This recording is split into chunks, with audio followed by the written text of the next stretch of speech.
আসসালামু আলাইকুম। অনেক দিন পর তোমাদের সাথে দেখা। তোমাদের গ্রুপে কত কত ক্লাস নিছি না। আমি হজে যেদিন গেলাম 24 তারিখ, তার সেদিন সকালবেলাও তোমাদের ক্লাস নিয়ে গেছি 24 মে।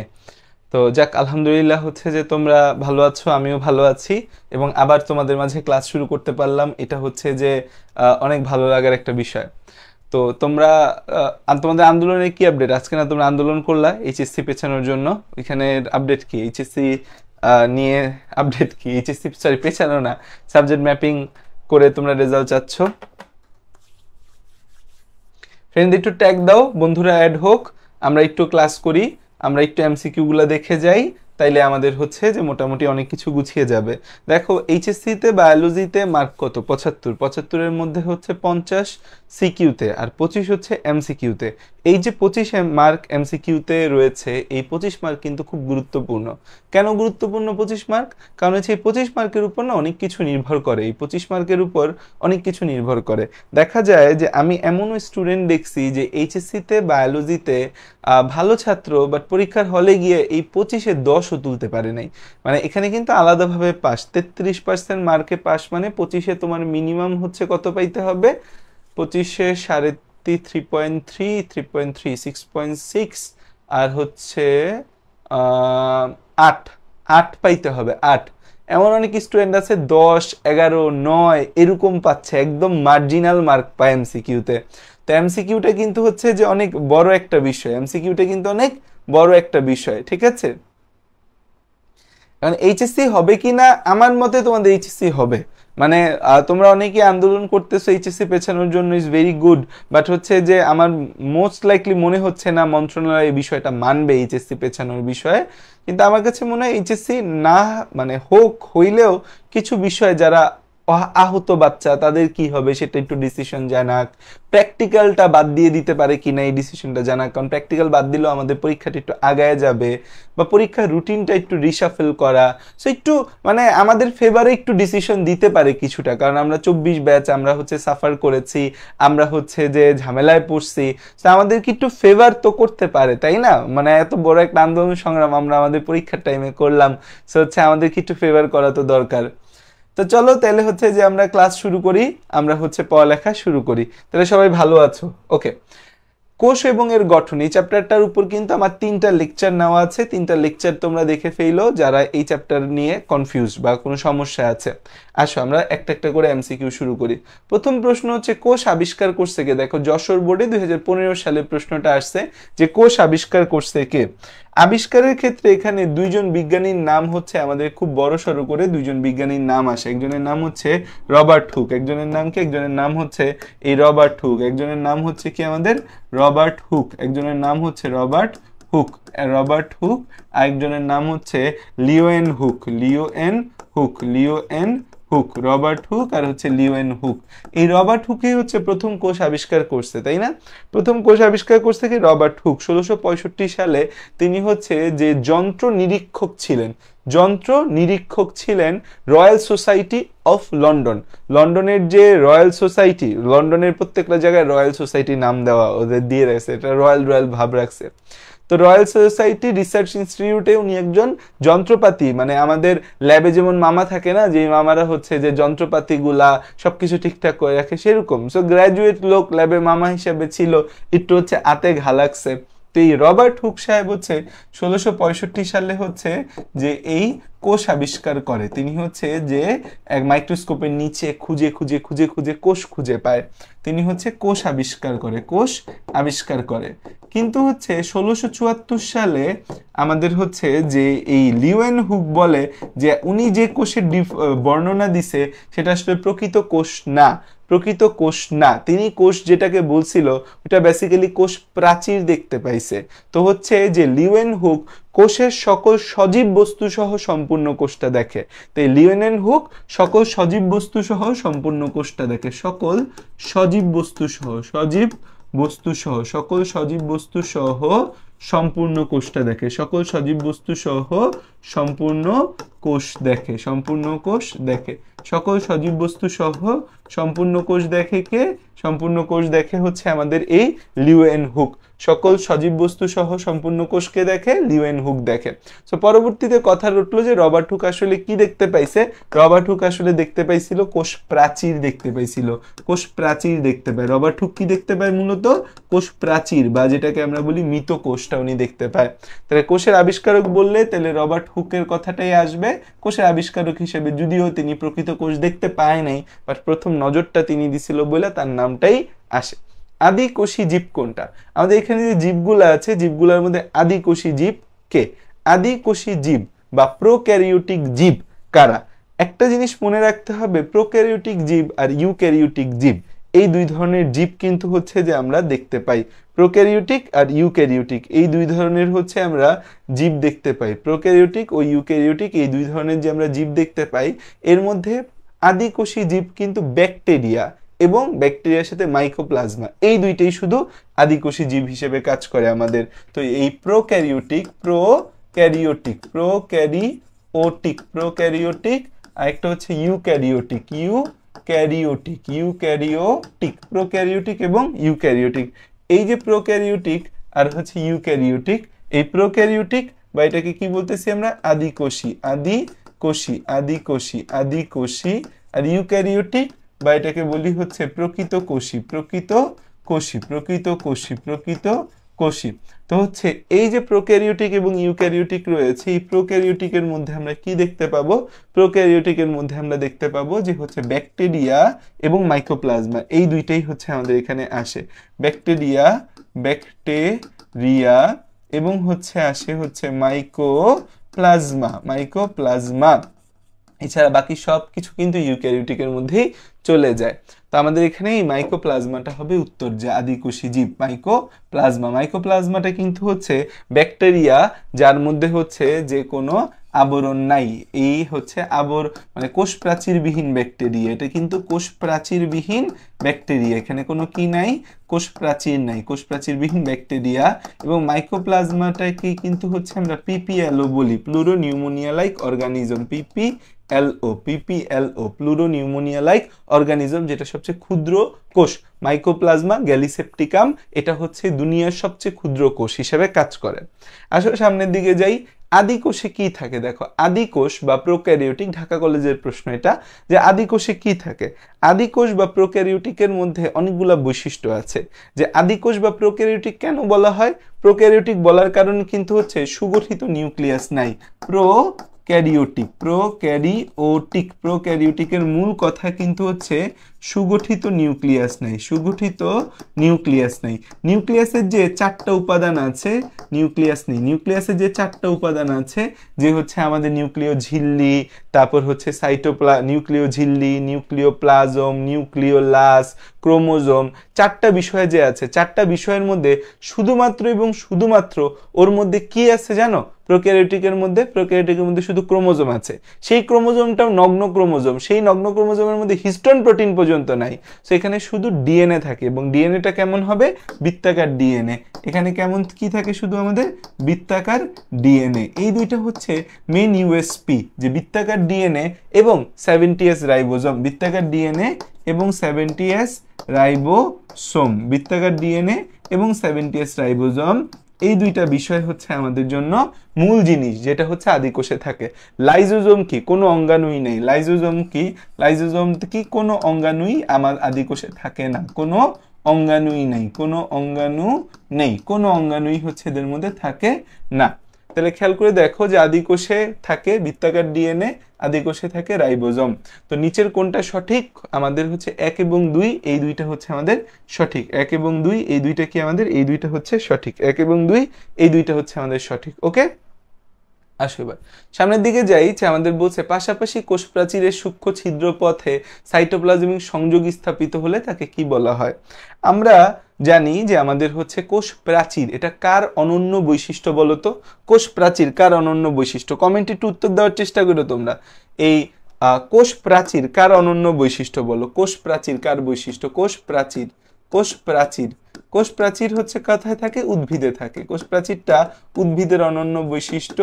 ব্যাকটেরিয়ার মধ্যেও কোষ প্রাচীর পাওয়া যায়, উদ্ভিদে পাওয়া যায়, ব্যাকটেরিয়াতে পাওয়া যায়। এই যে কোষ প্রাচীরগুলো আছে, একটা কোষ প্রাচীরের সাথে আরেকটা কোষ প্রাচীরের সংযোগ স্থাপন হয়। এটা হচ্ছে একটা সেল মেমব্রেন, এটা হচ্ছে একটা কোষ প্রাচীর, ধরো এটা একটা হচ্ছে কোষ প্রাচীর, এটা হচ্ছে একটা কোষ প্রাচীর। এই যে দুইটা কোষ প্রাচীরের মাঝে একটা সংযোগ স্থাপনের একটা নালী থাকে, এর নাম হচ্ছে প্লাজমোডেসমাটা। সাইটোপ্লাজমিক সংযোগ রক্ষা করে, বিভিন্ন জিনিসের আদান প্রদান করে, বিভিন্ন জিনিসের আদান প্রদান করে, সাইটোপ্লাজমিক সংযোগ স্থাপন করে, বিভিন্ন জিনিসের আদান প্রদান করে। এটাকে কি বলা হয়? প্লাজমোডেসমাটা বলা হয়। এটাকে কি বলি আমরা? এটাকে বলি হচ্ছে প্লাজমোডেসমাটা বলি এটাকে। কোষ গহ্বরের চারদিকে সাইটোপ্লাজমের হালকা স্তরকে কি বলা হয়? কোষ গহ্বরের চারদিকে সাইটোপ্লাজমের হালকা স্তর আছে। কোষ গহ্বরের চারদিকে সাইটোপ্লাজমের হালকা একটা স্তর থাকে। দেখা যায় এই যে এটা একটা কোষ, এটা একটা কোষ, এই একটা কোষ, এই কোষের ভেতর এরকম একটা গহ্বর আছে, এই কোষ গহ্বর, এই কোষ গহ্বরের চারপাশে হচ্ছে আমাদের হচ্ছে হালকা একটা হচ্ছে সাইটোপ্লাজমের স্তর থাকে। এটাকে কি বলে বলো তো?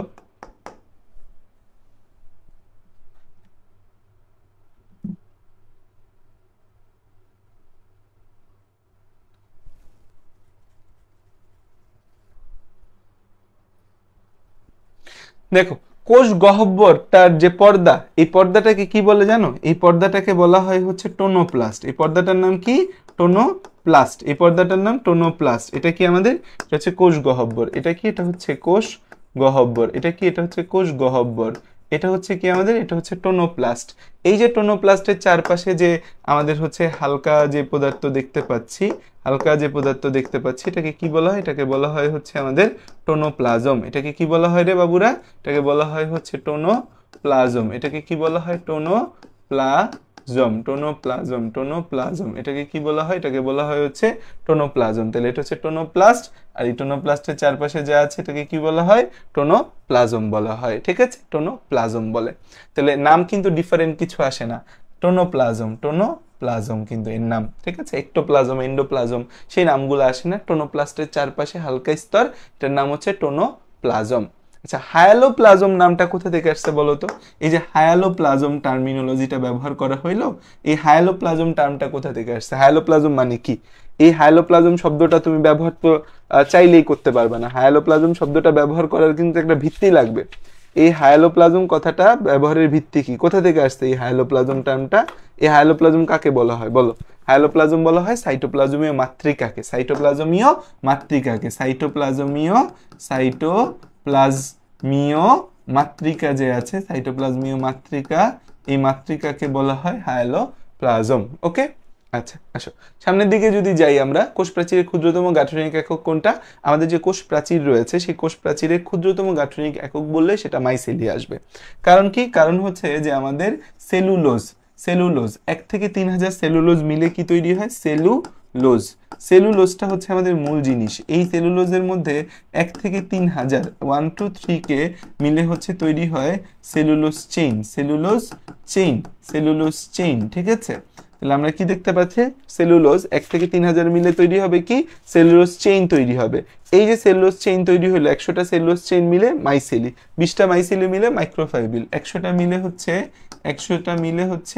মাইসেলি, মাইসেলি, মাইসেলি, মাইসেলি, মাইসেলি, 100টা মিলে মাইসেলি, 20 থেকে 30টা মিলে হচ্ছে মাইক্রোফাইবিল, মাইক্রোফাইব্রিল, ফাইব্রিল, আর অসংখ্য মাইক্রোফাইব্রিল মিলে হচ্ছে আমাদের তৈরি হয় হচ্ছে ম্যাক্রোফাইব্রিল, ম্যাক্রোফাইব্রিল, ফাইব্রিল, ম্যাক্রোফাইব্রিল। ঠিক আছে, ম্যাক্রোফাইব্রিল।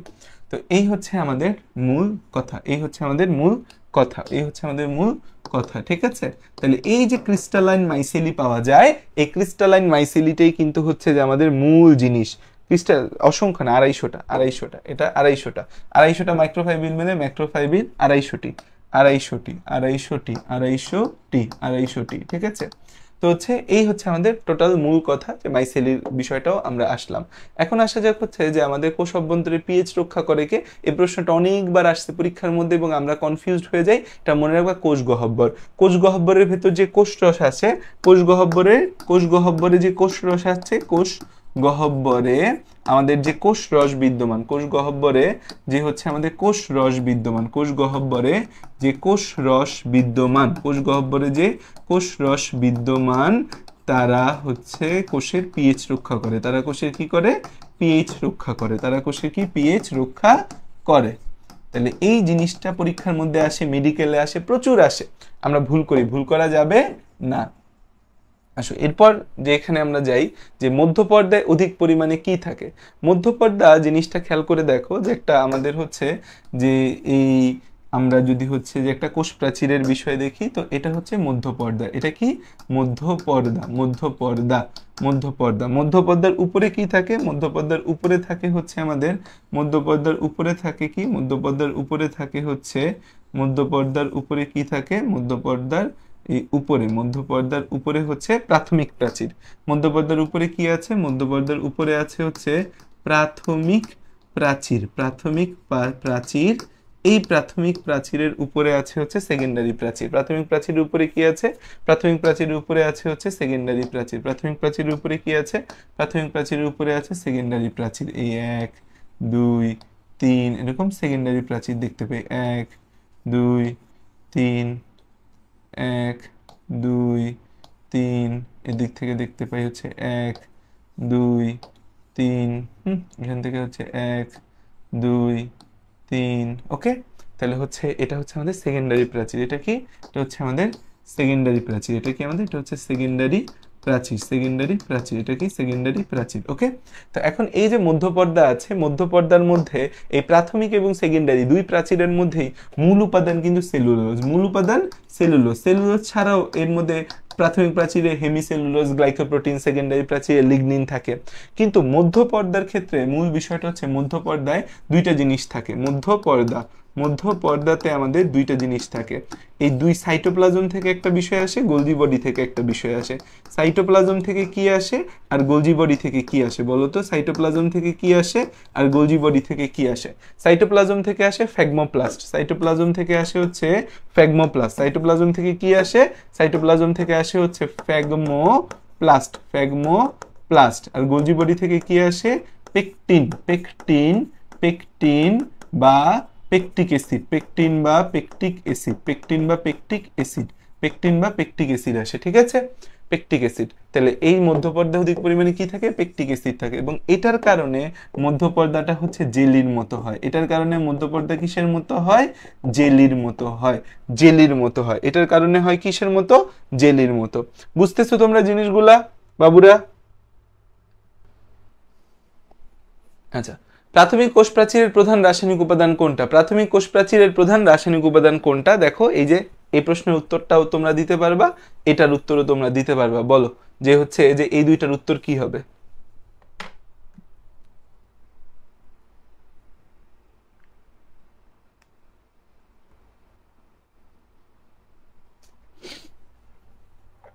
হ্যাঁ, ওকে, দেখো তাহলে কোষ প্রাচীরের প্রধান রাসায়নিক উপাদান হচ্ছে কি? আমাদের সেলুলোজ, তাই না? আচ্ছা, প্রাথমিক কোষ প্রাচীরে কি থাকে? প্রাথমিক কোষ প্রাচীরে হচ্ছে শুধু সেলুলোজ থাকে না, সিএইচজি দিয়ে আমি মনে রাখতে বলি। Cellulose, hemicellulose, glycoprotein. সেকেন্ডারিতে থাকে সেলুলোজ আর লিগনিন। সেকেন্ডারিতে থাকে কি? সেলুলোজ আর লিগনিন। সেলুলোজ, হেমিসেলুলোজ আর গ্লাইকোপ্রোটিন। তাহলে কি খেয়াল করো? এই সেলুলোজ থাকে, প্রাথমিক প্রাচীরে সেলুলোজ থাকে, পেকটিন থাকে না। পেকটিনটা তো প্রাথমিক কোষ প্রাচীর তৈরিতে লাগবে না। পলিস্যাকারাইড, এখন সেলুলোজ, হেমিসেলুলোজ, গ্লাইকোপ্রোটিন, এই সেলুলোজটা কি? একটা সেলুলোজ। সেলুলোজটা হেমিসেলুলোজ যেটাই বলো, এরা হচ্ছে বিটা ডি গ্লুকোজের পলিমার। বিটা ডি গ্লুকোজের পলিমার, বিটা ডি গ্লুকোজের পলিমার, বিটা ডি গ্লুকোজের পলিমার। দ্যাট মিনস হচ্ছে এটা polysaccharide, polysaccharide, polysaccharide, polysaccharide, polysaccharide. ঠিক আছে? তো বিটা ডি গ্লুকোজের পলিমার মানেই এটা একটা পলিস্যাকারাইড। মনোস্যাকারাইড হচ্ছে আমাদের গ্লুকোজ। মনে রাখবা, মনোস্যাকারাইডের টার্মটা তোমাদের তো কোষ রসায়ন চ্যাপ্টারটা নাই, তাও হচ্ছে যে একটু বলি। মনোস্যাকারাইড মানে মনে রাখবা কি? মনোস্যাকারাইড মনে রাখবা হচ্ছে গ্লুকোজ, গ্লুকোজ। মনোস্যাকারাইড মনে রাখবা কি? মনোস্যাকারাইড মনে রাখবা হচ্ছে কি? গ্লুকোজ। মনোস্যাকারাইড কি মনে রাখবা? মনোস্যাকারাইড মনে রাখবা হচ্ছে গ্লুকোজ। ঠিক আছে? আর পলিস্যাকারাইডে সেলুলোজ আসবে, স্টার্চ আসবে। তো এটাকে আমরা একটা পলিস্যাকারাইডও বলতে পারি। সো 1 এবং 2 হচ্ছে এটার উত্তর, 1 এবং 2 হচ্ছে এটার উত্তর। আসো সামনে যাই। কোষ ঝিল্লির ক্ষেত্রে নিচের কোনটি প্রযোজ্য? প্লাজমা মেমব্রেনের খাঁজ সম্পর্কে খাঁজ সৃষ্টির জন্য কোনটি দায়ী? কোষ ঝিল্লি বা সেল মেমব্রেন এ নিয়ে কোনটা সত্য কথা? দেখো, কোষ ঝিল্লি বা ইংরেজিতে আমরা বলি হচ্ছে সেল মেমব্রেন, কোষ ঝিল্লি বা এই দুইটার উত্তর দাও। আমি তোমাকে কিছু গুরুত্বপূর্ণ ইনফরমেশন জানাই। এইটাকে আমরা হচ্ছে যে মডেলটা কাজ করে সেটার নাম হচ্ছে fluid mosaic model, fluid mosaic model. এটা হচ্ছে আমাদের কি কি লাগে কোষ ঝিল্লি বা সেল মেমব্রেনে? 1 নম্বরে লাগে হচ্ছে আমাদের দ্বিস্তরী ফসফোলিপিড বাইলেয়ার, ফসফোলিপিড বাইলেয়ার। 1 নম্বরে লাগে হচ্ছে আমাদের phospholipid bilayer, phospholipid bilayer, phospholipid bilayer. এটা হচ্ছে 1 নম্বর কথা। 2 নম্বর কথা হচ্ছে যে আমাদের ফসফোলিপিড বাইলেয়ার, এটা হচ্ছে নাম্বার 1 কথা। 2 নম্বর কথা কি? 1 নম্বরে হচ্ছে ফসফোলিপিড বাইলেয়ার, 2 নম্বরে কি আসে? 1 নম্বরে ফসফোলিপিড বাইলেয়ার, 2 নম্বরে কি আসে? 2 নম্বরে আসে হচ্ছে আমাদের membrane protein, membrane protein, membrane protein, membrane protein. 3 নম্বরে আসে হচ্ছে আমাদের গ্লাইকোক্যালিক্স, গ্লাইকোক্যালিক্স, আর একটা হচ্ছে কোলেস্টেরল। এই 4টা জিনিস হচ্ছে আমাদের কোথায় লাগে? কোলেস্টেরল। এই 4টা জিনিস লাগে হচ্ছে আমাদের একটা এই কোষ ঝিল্লির ফ্লুইড মোজাইক মডেলে। তো এখানে ফ্লুইড এবং মোজাইক কোনটা ফ্লুইড হিসেবে কাজ করে? ফ্লুইড হচ্ছে লিপিড, ফ্লুইড হচ্ছে লিপিড। আর মোজাইক হিসেবে কে কাজ করে? মোজাইক হচ্ছে প্রোটিন। মোজাইক কি? মোজাইক হচ্ছে প্রোটিন, প্রোটিন। ঠিক আছে, আচ্ছা আসো কিছু ইনফরমেশন দিলাম।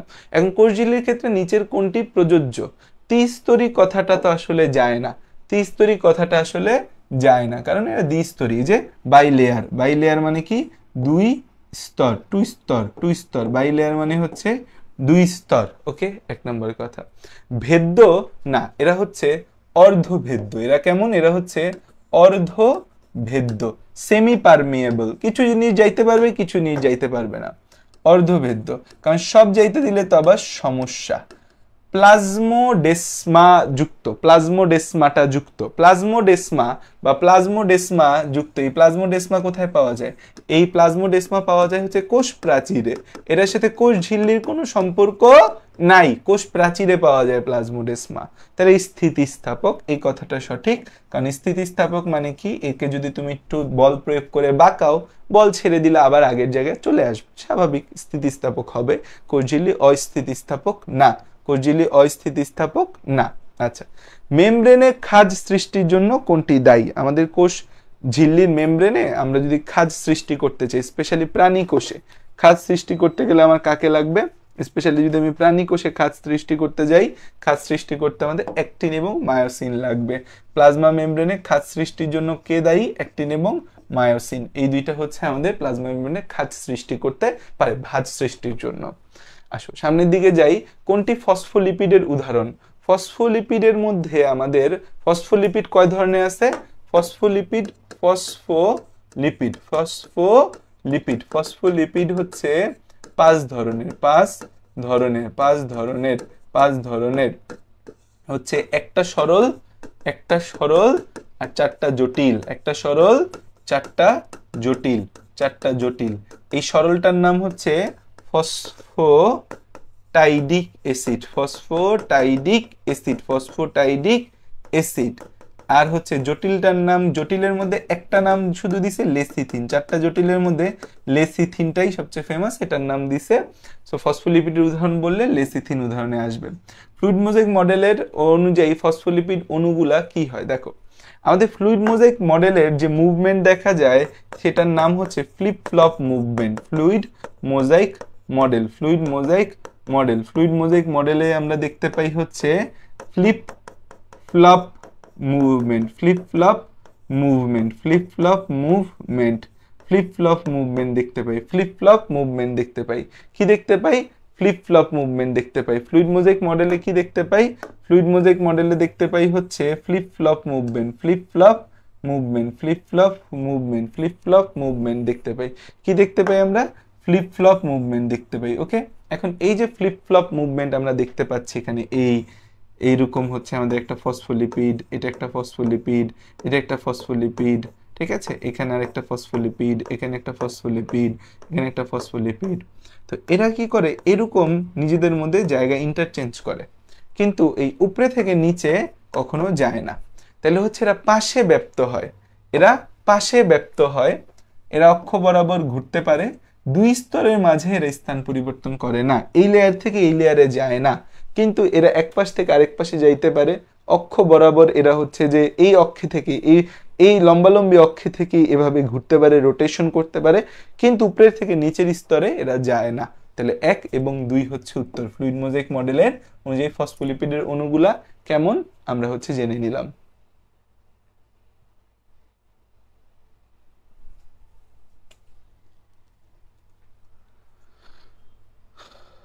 ওকে, দেখো জীবনের ভৌত ভিত্তি কোনটা? জীবনের ভৌত ভিত্তি হচ্ছে আমাদের প্রোটোপ্লাজম। প্রোটোপ্লাজম হচ্ছে জীবনের ভৌত ভিত্তি, এটা বিজ্ঞানী হাক্সলে বলছে। প্রোটোপ্লাজমকে জীবনের ভৌত ভিত্তি কে বলছে?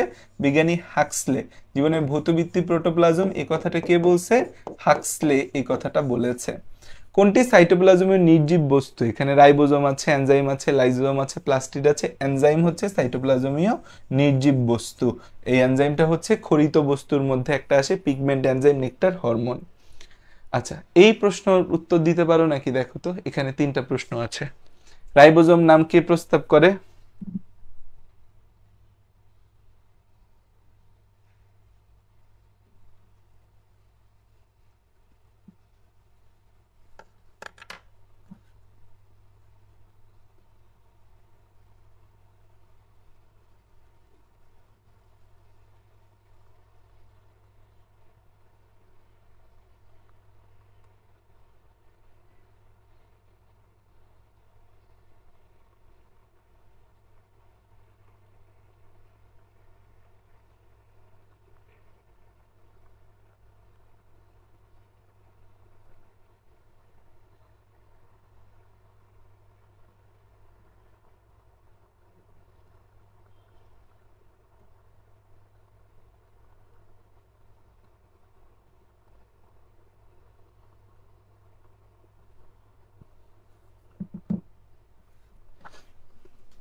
আচ্ছা দেখো, এখানে অনেকগুলো প্রশ্নের মধ্যে আমরা একটু নিচ থেকে যাই। কোনটাকে প্রোটিন ফ্যাক্টরি বলে? আমরা জানি একজনই আছে প্রোটিন ফ্যাক্টরি বলার মতো, তার নাম হচ্ছে কি? রাইবোজোম। তার নাম কি? তার নাম হচ্ছে রাইবোজোম। তার নাম কি? তার নাম হচ্ছে রাইবোজোম। তার নাম হচ্ছে রাইবোজোম। কোন সাইটোপ্লাজমীয় অঙ্গাণুটি ঝিল্লিবদ্ধ অঙ্গাণু? কোন সাইটোপ্লাজমীয় অঙ্গাণুটি হচ্ছে আমাদের ঝিল্লিবদ্ধ অঙ্গাণু? কোন সাইটোপ্লাজমীয় অঙ্গাণুটি ঝিল্লিবদ্ধ অঙ্গাণু নয়, তার মানে ঝিল্লিবিহীন। তো ঝিল্লিবিহীন অঙ্গাণু হচ্ছে মামারাই সেরা দিয়ে আমরা মনে রাখি, এখানে রাইবোজোম আসে। রাইবোজোম ছাড়া আর কে কে আছে রে ঝিল্লিবিহীন অঙ্গাণু? আসো একটু হচ্ছে যে মামারাই সেরার ছন্দটা একটু শিখে নি। মা মা রাই সেরা, মামারাই সেরা, মামারাই সেরা, মামারাই সেরা। তো মা দিয়ে হচ্ছে আসে কি আসে? মাইক্রোটিবিউলস, মাইক্রোটিবিউলস,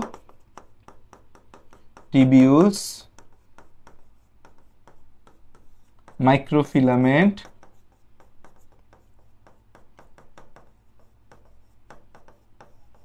রা দিয়ে হচ্ছে রাইবোজোম,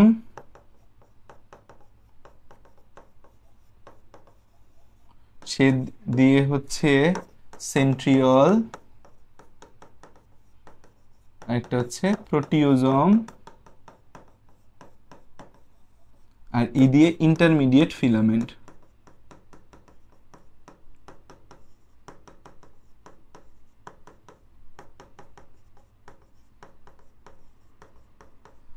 ওকে, তাহলে এই হয়েছে আমাদের মামারাই সেরা।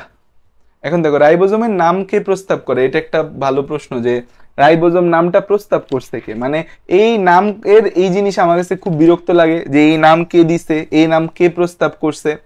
তো আমাদের হচ্ছে যে আলবার্ট ক্লড হচ্ছে আবিষ্কার করে, কিন্তু হচ্ছে জর্জ প্যালেড, প্যালেড হচ্ছে যে আমাদের এই রাইবোজোম নামকরণ করছে। প্রস্তাব করছে কে? এখন কিন্তু আমার কাছে জানতে চাইছে প্রস্তাব করছে কে।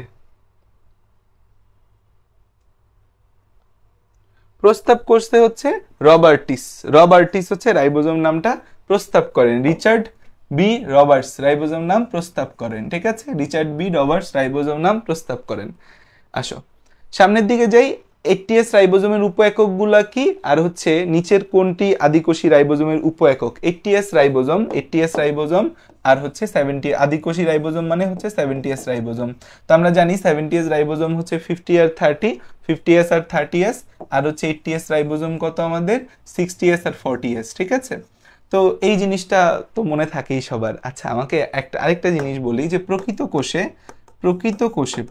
কোষ যে আছে, প্রকৃত কোষে আমাদের দুই ধরনের রাইবোজোমই থাকে। প্রকৃত কোষে ATS রাইবোজোম থাকে কোথায়?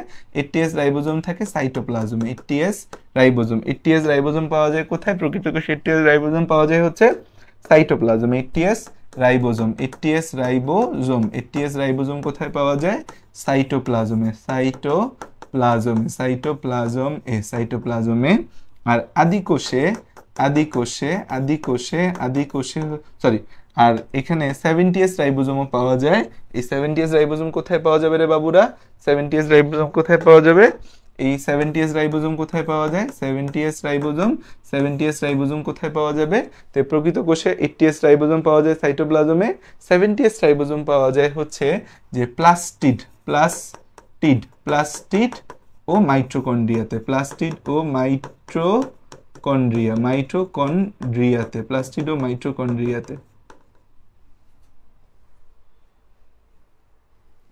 আচ্ছা আসো, উদ্ভিদ কোষের কার্বোহাইড্রেট ফ্যাক্টরি কোনটা?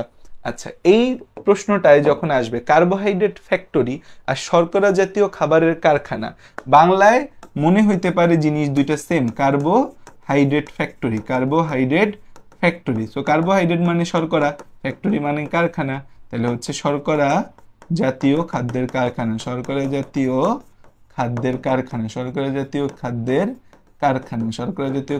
কারখানা, ঠিক আছে? তো এই দুইটা জিনিস একই মনে হইলেও উত্তর কিন্তু ভিন্ন। কার্বোহাইড্রেট ফ্যাক্টরি হচ্ছে আমাদের কি? কার্বোহাইড্রেট ফ্যাক্টরির উত্তর হবে গোলজি বডি। আর শর্করা জাতীয় খাবারের কারখানা বললে কি হবে? প্লাস্টিড। ওকে,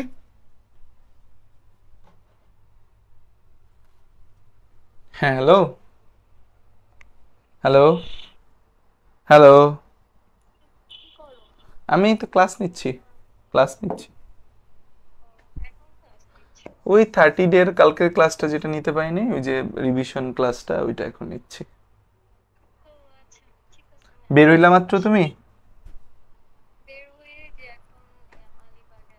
ও আচ্ছা, আসো তাহলে।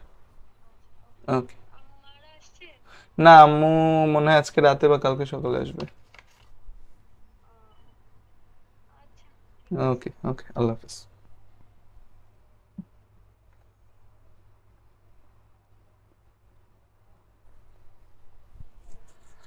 আচ্ছা, কোষ বিভাজনের সময় কোষ প্লেট তৈরিতে সাহায্য করে কোন অঙ্গাণু? এটা অলরেডি আমরা পড়ে আসছি। গোলজি বডি থেকে আগত ফ্যাগমোপ্লাস্ট আর সাইটোপ্লাজম থেকে আগত গোলজি বডি থেকে আগত পেকটিন আর সাইটোপ্লাজম থেকে আগত ফ্যাগমোপ্লাস্ট সাহায্য করে। তাহলে উত্তর গোলজি বস্তু হচ্ছে, এটা ফর শিওর। আচ্ছা এবার আসো যে ছবি, সবচেয়ে পরীক্ষায় জ্বালাবে যে জিনিসগুলা, সেটা হচ্ছে তোমাকে ছবি জ্বালাবে, কারণ ছবি দিয়ে তোমাকে অনেক কিছু হচ্ছে পারতে হবে এবং ছবি থেকে প্রচুর প্রশ্ন হচ্ছে তোমার কাছে আসবে। এখন এখানে খেয়াল করে দেখো যে এখানে এ এবং বি দুইটা জিনিস তোমার কাছে দেওয়া আছে। দুইটা জিনিস দিয়ে তোমার কাছে হচ্ছে যে জানতে চাইছে, হ্যাঁ স্যার আপু হচ্ছে ইয়া করছে, তোমার ও ডিউটিতে ছিল তো হসপিটাল থেকে ব্যাক করতেছে। উদ্দীপক উল্লেখিত এর গঠনগত উপাদান কি, আর এ আর বি উভয়ের ক্ষেত্রে কোনটা সাদৃশ্যপূর্ণ? তাহলে এ আর বি দুইটার মধ্যে হচ্ছে আমাদের এ কি আর বি কি, এই জিনিসটা গেস করে কেউ বলতে পারবে আমাকে যে এ বলতে এখানে কি বুঝাচ্ছে আর বি বলতে কি বুঝাচ্ছে?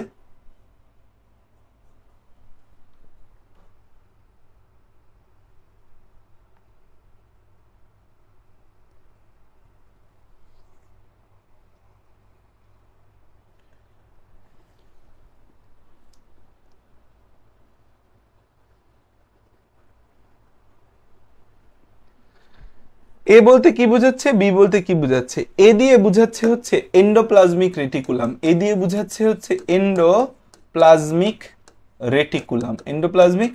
কেমনে বুঝলেন ভাইয়া এটা এন্ডোপ্লাজমিক রেটিকুলাম বুঝাচ্ছে? এই লম্বা লম্বা চৌবাচ্চার মতো অংশগুলোর নাম হচ্ছে সিস্টার্নি। লম্বা লম্বা চৌবাচ্চার মতো অংশগুলোর নাম হচ্ছে সিস্টার্নি। এই সিস্টার্নিটা এন্ডোপ্লাজমিক রেটিকুলামেও আছে, গোলজি বডিতেও আছে। তো মূল বিষয় হচ্ছে যে এখানে এরকম dot dot dot dot dot dot দিয়ে এটা রাইবোজোমকে ইন্ডিকেট করতেছে। সো অমসৃণ এন্ডোপ্লাজমিক রেটিকুলামকে মূলত ইন্ডিকেট করতেছে। আর পরের ছবিটা হচ্ছে গোলজি বডি। কেমনে বুঝলেন ভাইয়া গোলজি বডি? এটা গোলজি বডি কারণ এই লম্বা লম্বা ভেসিকলের মতো অংশগুলা হচ্ছে, লম্বা লম্বা এই অংশগুলা কি, এগুলা হচ্ছে আমাদের সিস্টার্নি। কিন্তু এই সিস্টার্নির পাশে এরকম ভেসিকল দিয়ে বুঝাচ্ছে এই ভেসিকলগুলোকে ট্রান্সপোর্ট করতেছে বা পরিবহন করতেছে এক জায়গা থেকে আরেক জায়গায়। তো এ হচ্ছে এন্ডোপ্লাজমিক রেটিকুলাম আর বি হচ্ছে গোলজি বডি। এবার ক্লিয়ার? বুঝতে পারছো? এখন এন্ডোপ্লাজমিক রেটিকুলামে তিনটা অংশ থাকে। এন্ডোপ্লাজমিক রেটিকুলামে তিনটা অংশ আছে। কি কি আছে? সিস্টার্নি আছে, টিবিউল আছে, ভেসিকল আছে, নট ভ্যাকিউল, ভেসিকল। ভেসিকল আর ভ্যাকিউল দুইটার মধ্যে পার্থক্য আছে। আমি বারবার পড়াইছি, আমার ব্যাচে যারা পড়ছো বা আমার ফ্রি ক্লাস যারা করছো তারা জানো যে ভেসিকল আর ভ্যাকিউলের মধ্যে একটা পার্থক্য ভাইয়া বারবার তোমাদের বলি, ভেসিকল আর ভ্যাকিউল। ভ্যাকিউল, ভেসিকল এবং ভ্যাকিউল।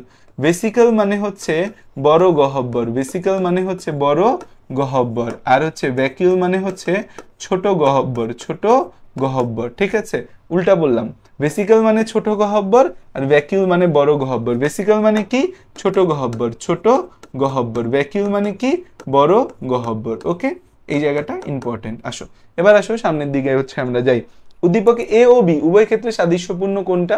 অন্তঃপরিবহনের কাজ না, আমাদের এন্ডোপ্লাজমিক রেটিকুলাম পরিবহনের কাজ করে না, সেটা তৈরি করে। ঝিল্লিটা মসৃণ অমসৃণ, এতে থাকে মসৃণ অমসৃণ, বিতে এরকম কিছু নাই। কোষ প্লেট তৈরিতে এন্ডোপ্লাজমিক রেটিকুলাম সাহায্য করে না, গোলজি বডি সাহায্য করে। দ্বিস্তরী আবরণ বিশিষ্ট, ইয়েস, দুইজনের আবরণই দ্বিস্তরী। দুইজনের আবরণই কি? দ্বিস্তরী। আসো দেখো এই ছবিটা দেখা আমাকে উত্তর দাও যে হচ্ছে যে এইখানে যে দুইটা প্রশ্ন আছে এই পেজে, দুইটা প্রশ্নের উত্তর কি?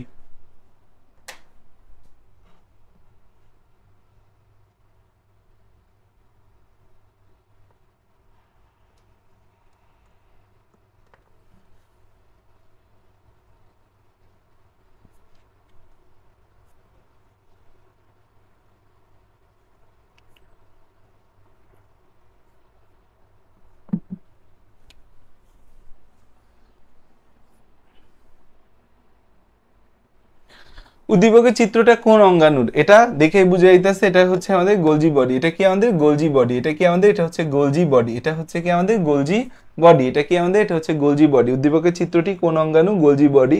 উদ্দীপকে দেখানো অঙ্গটার কাজ কি? গোলজি বডি কোষ প্লেট তৈরিতে সাহায্য করে। গোলজি বডি কোষ প্লেট তৈরিতে সাহায্য করে। ফ্যাগোসাইটোসিস, ফ্যাগোসাইটোসিস গোলজি বডির কাজ না, এই ফ্যাগোসাইটোসিস কাজটা হচ্ছে লাইসোসোমের কাজ, লাইসোসোমের কাজ। আর হচ্ছে অ্যাক্রোজোম সৃষ্টি করা। এই যে শুক্রাণু আছে, শুক্রাণু, শুক্রাণু, এই শুক্রাণুর মাথায়, এটা হচ্ছে শুক্রাণুর হেড, এটা হচ্ছে শুক্রাণুর হেড, এটা হচ্ছে আমাদের শুক্রাণুর হেড, এটা হচ্ছে শুক্রাণুর নেক, এটা হচ্ছে শুক্রাণুর হেড, এটা হচ্ছে শুক্রাণুর নেক, এটা হচ্ছে লেজ। তো এই হেডের মধ্যে আমাদের মূল জিনিসটা কি বলতো? হেডের মধ্যে মূল জিনিসটা হচ্ছে বিশাল বড় একটা নিউক্লিয়াস থাকে। হেডের মধ্যে নিউক্লিয়াস থাকে, নিউক্লিয়াস থাকে বড় একটা অংশ জুড়ে। এর সামনে হচ্ছে আমাদের কি থাকে? এরকম টুপির মতো একটা অংশ থাকে, এটাকে বলে অ্যাক্রোজোম। অ্যাক্রোসোম, অ্যাক্রোসোম। অ্যাক্রোসোমের ভেতর হচ্ছে আমাদের এনজাইম থাকে, সেই এনজাইমটার নাম হচ্ছে হায়ালুরোনিডেজ। অ্যাক্রোসোমের নাম এনজাইম থাকে, এনজাইমের নাম কি? হায়ালুরোনিডেজ, হায়ালুরোনিডেজ, হায়ালুরোনিডেজ, হায়ালুরোনিডেজ। ঠিক আছে? হায়ালুরোনিডেজ। তো এই যে আমাদের বিষয়টা দেখতে পাচ্ছি অ্যাক্রোজোম, তো অ্যাক্রোজোম সৃষ্টি করাটা কাজ হচ্ছে গোলজি বডির। অ্যাক্রোজোম সৃষ্টি করা কাজটা কার? Golgi body, Golgi body. আর হচ্ছে এই হায়ালুরোনিডেজ এর যে কাজটা, সেই হায়ালুরোনিডেজ এনজাইম সৃষ্টির কাজটা কে করে? লাইসোসোম এই কাজটা করে। হায়ালুরোনিডেজ এনজাইম সৃষ্টির কাজটা কে করে? লাইসোজোম। আচ্ছা, তাহলে হচ্ছে এই যে কোষ প্লেট তৈরি, ফ্যাগোসাইটোসিস, এটা হচ্ছে যে আমাদের ফ্যাগোসাইটোসিসটা লাইসোজোম করে আমাদের, বললাম। আর অ্যাক্রোজোম সৃষ্টি, এটাও গোলজি বডির কাজ। তাহলে 1 এবং 3 আমরা হচ্ছে গোলজি বডির কাজ হিসেবে বলতে পারি। আচ্ছা, এটাও গোলজি বডি। এখন গোলজি বডির মধ্যে এই লম্বা লম্বা ভেসিকল যেগুলা, এগুলাকে তো আমরা সিস্টার্নি বলি। এখন কোন সিস্টার্নি কি নাম আমি যদি তোমাদের জিজ্ঞাসা করি যে হচ্ছে এই এ, এটার নাম দিলাম এ, এটার নাম দিলাম হচ্ছে বি, এটার নাম সি, এই তিনটা সিস্টার্নির নাম বলতে পারবে আমাকে তোমরা কেউ? এই এ বি সি, বি যেটা আছে এটার নাম তো মাঝে আছে, এটার নাম হচ্ছে মেডিয়াল সিস্টার্নি, মেডিয়াল সিস্টার্নি, এটার নাম হচ্ছে মেডিয়াল সিস্টার্নি, মেডিয়াল সিস্টার্নি। এই যে অংশটা রয়েছে আর বি যে অংশটা রয়েছে এইটাকে আমরা কি বলি? এইটা এই প্রান্তে আছে তো এটাকে বলা হয় সিজ, সিজ সিস্টার্নি, সিস্টার্নি। আর উল্টা দিকে যেটা আছে সেটাকে বলি হচ্ছে ট্রান্স সিস্টার্নি। ওকে, সিজ আর ট্রান্স। উপরে চিত্রের বৈশিষ্ট্যের মধ্যে আমরা দেখতে পাই যে গোলজি বডির কাজ কি? লাইসোজোম গঠন করে, কিন্তু এই জিনিসটা আসলে একটু ভুল। মানে লাইসোজোম তৈরি, লাইসোসোম তৈরি, লাইসোজোম তৈরি ও লাইসোজোম প্যাকেজ, লাইসোজোম তৈরি ও লাইসোজোম প্যাকেজিং, এই দুইটা কাজ আসলে দুইজনের। তৈরি করার কাজটা করে হচ্ছে ইআর আর প্যাকেজিং এর কাজটা করে হচ্ছে গোলজি বডি। কিন্তু তোমাদের বইয়ে দুই জায়গায় লাইসোজোম তৈরির ক্ষেত্রে গোলজি বডির কথা বলা আছে, আবার এই লাইসোজোম তৈরির ক্ষেত্রে আমাদের এন্ডোপ্লাজমিক রেটিকুলামের কথা বলা আছে। দুই কথাই আছে, যেমন গোলজি বডির কাজের মধ্যে প্রথম পয়েন্ট লাইসোজোম তৈরি করা, আবার লাইসোজোমের গঠনের মধ্যে ওইখানে লেখা তৈরি হয় ইআরএ, প্যাকেজ করে গোলজি বডি। সো লাইসোজোম তৈরি যদি কখনো থাকে গোলজি বডির কাজের মধ্যে সেটা একসেপ্ট করতে হবে, বইয়ের একদম ডিরেক্ট লাইন, সব বইয়ে একই কথা বলা। কোষ প্লেট তৈরিতে সাহায্য করে, কথা সত্যি। ফ্যাগোসাইটোসিসের কোনো ভূমিকা নাই, ফ্যাগোসাইটোসিসের ভূমিকা তো আমাদের লাইসোজোম ফ্যাগোসাইটোসিসের ভূমিকা রাখে। তাহলে এটা হচ্ছে 1 এবং 2, এটা হচ্ছে 1 এবং 2। আচ্ছা, তারপর দেখো কোন অঙ্গাণুটা অটোফেজির সাথে জড়িত, নিচের কোন অঙ্গাণুটা অটোলাইসিস ঘটায়? অনেকবার কয়ে লাইছি কথা, বা উত্তর দাও, এটা উত্তর দিতে পারবো না।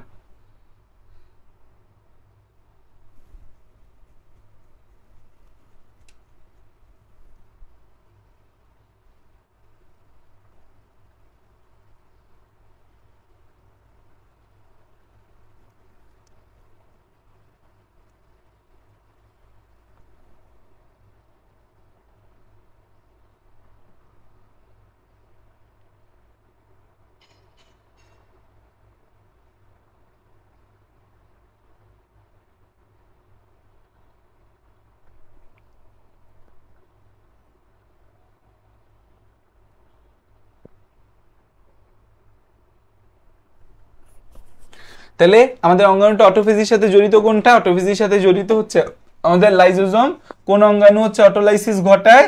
লাইসোজোম হচ্ছে অটোলাইসিস ঘটায়। আচ্ছা আসো, তারপর আসা যাক, সামনে যাই। কোন অঙ্গাণুটির মাধ্যমে অটোফেজি ঘটে? আবারও একই কথা, লাইসোজোম। আর এই প্রশ্নটা দুইবার চলে আসছে। সামনে যাই। এন্ডোপ্লাজমিক রেটিকুলামের গায়ে যে দানাদার বস্তু থাকে সেটাকে আমরা কি বলি? যখন এন্ডোপ্লাজমিক রেটিকুলাম দুই টাইপের হয়, মসৃণ আর অমসৃণ। অমসৃণ যেটা, তার গায়ে যে দানাগুলা লেগে থাকে তাকে আমরা বলি রাইবোজোম বলি, রাইবোজোম বলি। নেক্সট প্রশ্ন হচ্ছে এন্ডোপ্লাজমিক রেটিকুলামের কাজ কি? প্রোটোপ্লাজমের কাঠামো গঠন করে। রাইবোজোম তৈরি করা? না, রাইবোজোম তৈরি করা আমাদের এন্ডোপ্লাজমিক রেটিকুলামের কাজ না। রাইবোজোম তৈরি হয় কোথা থেকে? রাইবোজোম তৈরি করাটা আদি কোষে কে করে আর প্রকৃত কোষে কে করে জানো? আদি কোষে রাইবোজোমটা তৈরি হয় কি? আদি কোষে আসেই শুধু ডিএনএ। আদি কোষে রাইবোজোম তৈরি করে ডিএনএ, আর প্রকৃত কোষে রাইবোজোম তৈরি করে হচ্ছে নিউক্লিওলাস, নিউক্লিওলাস। আচ্ছা, তাহলে প্রোটোপ্লাজমের কাঠামো গঠন করে, এই কথা সত্যি। কেরাটিন তৈরি করে, এটাও সত্যি, কেরাটিন তৈরি করতেই পারে, কোনো ব্যাপার না কেরাটিন তৈরি করা। আর এখানে আমাদের দুইটা অপশন তো হবেই, তো মাঝখানেরটা গেছে মানে 1 আর 3 হইতেই হবে, কোনো বিকল্প নেই 1 আর 3 না হওয়ার। আচ্ছা আসো সামনের দিকে যাই। যে এন্ডোসিম্বায়ন বলা হয় কোনটিকে? এন্ডোসিম্বায়ন বলা হয় দুইজনকে। নিচের কোনটাতে বৃত্তাকার ডিএনএ দেখা যায়? উত্তর দিয়ে দাও, কাটাকাট। এন্ডোসিম্বায়ন্ট বা আন্তঃমিথজীবী, এন্ডোসিম্বায়ন্ট, বা এটাকে কি বলি আমরা? অন্তঃমিথজীবী, এন্ডোসিম্বায়ন্ট, এন্ডোসিম্বায়ন্ট, বা এটাকে বলি হচ্ছে আমরা অন্তঃমিথজীবী, অন্তঃমিথজীবী, এন্ডোসিম্বায়ন বা অন্তঃমিথজীবী। এই যে এন্ডোসিম্বায়ন বা অন্তঃমিথজীবী কথাটা আমরা দেখতে পাচ্ছি, এখানে আমরা দুইটা জিনিস দেখতে পাবো। একটা হচ্ছে মাইটোকন্ড্রিয়া, মাইটোকন্ড্রিয়া, আর একটা হচ্ছে আমরা দেখতে পাবো হচ্ছে প্লাস্টিড, মাইটোকন্ড্রিয়া এবং প্লাস্টিড। এই যে মাইটোকন্ড্রিয়া এবং প্লাস্টিড দেখতে পাচ্ছি দুইটা, এই দুইটা এন্ডোসিম্বায়ন বা অন্তঃমিথজীবী। বলা হয় এই মাইটোকন্ড্রিয়াটা আগে ছিল হচ্ছে শক্তি উৎপাদনকারী ব্যাকটেরিয়া, প্লাস্টিডটা আগে ছিল হচ্ছে সালোক সংশ্লেষণকারী ব্যাকটেরিয়া। এই যে ব্যাকটেরিয়াগুলো আমরা দেখতে পাচ্ছি, এই ব্যাকটেরিয়াগুলো হচ্ছে যে আমাদের কি কাজ করে, এই ব্যাকটেরিয়াগুলো আমাদের কি কাজ করে, এই যে ব্যাকটেরিয়াগুলো আমরা দেখতে পাচ্ছি, এই ব্যাকটেরিয়াগুলো আসলে আমাদের কি কাজ করে। এই যে আমরা হচ্ছে যে শক্তি উৎপাদনকারী ব্যাকটেরিয়া, আরেকটা দেখতে পাচ্ছি আমরা যে সালোক সংশ্লেষণকারী ব্যাকটেরিয়া। এই ব্যাকটেরিয়াগুলো আসলে কি কাজ করে, এই ব্যাকটেরিয়াগুলোর অনেক অনেক কাজ আছে। ব্যাকটেরিয়াগুলোর কি কাজ আমরা এই ব্যাকটেরিয়াগুলোর মধ্যে দেখতে পাই? প্রথম কথা, এই ব্যাকটেরিয়াগুলোর মধ্যে আমরা দেখতে পাবো যে এরা আদিকোষী ছিল, কিন্তু এরা প্রকৃত কোষের ভেতর গিয়ে ঘাপটি মেয়েরা বসে থাকে, এবং বসে থেকে প্রকৃত কোষে এরা মাইটোকন্ড্রিয়া এবং প্লাস্টিড হয়ে যায়, এবং সেই রূপেই বছরের পর বছর চলতে থাকে। সো মাইটোকন্ড্রিয়া আর প্লাস্টিড এরা বেসিক্যালি আগে ব্যাকটেরিয়া ছিল। সো ব্যাকটেরিয়া যেহেতু আদিকোষ, আদিকোষের সব বৈশিষ্ট্যের মধ্যে আছে, স্পেসিফিক দুইটা বৈশিষ্ট্য মনে রাখবো, বৃত্তাকার ডিএনএ এবং 70S রাইবোজোম আছে। তো এন্ডোসিম্বায়ন বলা হয় কোনটাকে? এন্ডোসিম্বায়ন বলা হবে মাইটোকন্ড্রিয়াকে। এবং হচ্ছে নিচের কোনটি বৃত্তাকার ডিএনএ দেখা যায়, তাহলে এটা উত্তর হবে হচ্ছে যে আমাদের কোনটা জানি, বৃত্তাকার ডিএনএ রাইবোজোম, মাইটোকন্ড্রিয়া, লাইসোজোম। এটা হচ্ছে যে আমাদের মাইটোকন্ড্রিয়াতে আমরা বৃত্তাকার ডিএনএ দেখতে পাই। 70S রাইবোজোম বৃত্তাকার ডিএনএও দেখতে পাবা, 70S রাইবোজোমও দেখতে পাবা, রাইবোসোম 70S রাইবোজোমও দেখা যায়। আসো সামনে খেয়াল করো, নিচের কোনটিতে জৈব মুদ্রা উৎপাদিত হয়, নিচের কোনটিতে জৈব মুদ্রা উৎপাদিত হয়, নিচের কোনটিতে জৈব মুদ্রা উৎপাদিত হয়, নিচের কোনটিতে জৈব মুদ্রা উৎপাদিত হয়, নিচের কোনটিতে জৈব মুদ্রা উৎপাদিত হয়। জৈব মুদ্রা মানে কি? এটিপি। দ্যাট মিনস আমাদের বডিতে শক্তি উৎপাদনের কারখানা কোনটা? শক্তি উৎপাদনের কারখানা হচ্ছে মাইটোকন্ড্রিয়া। শক্তি উৎপাদনের কারখানা মাইটোকন্ড্রিয়া। ডিএনএ বহনকারী অঙ্গ মাইটোকন্ড্রিয়া। একই প্রশ্ন। আচ্ছা, আমি তোমাকে দুইটা প্রশ্ন করি যে শক্তি উৎপাদন কেন্দ্র আর শক্তি রূপান্তর কেন্দ্র কোনটা আমাদের কোষের ভেতর শক্তি আমাদের না মানে উদ্ভিদ কোষে শক্তি উৎপাদন কেন্দ্র কোনটা, আর হচ্ছে শক্তি রূপান্তর কেন্দ্র কোনটা? শক্তি রূপান্তর কেন্দ্র, শক্তি উৎপাদন কেন্দ্র ও শক্তি রূপান্তর কেন্দ্র দুইটা কোন অঙ্গাণু দুইটা আসে এখানে প্রশ্নের মধ্যে?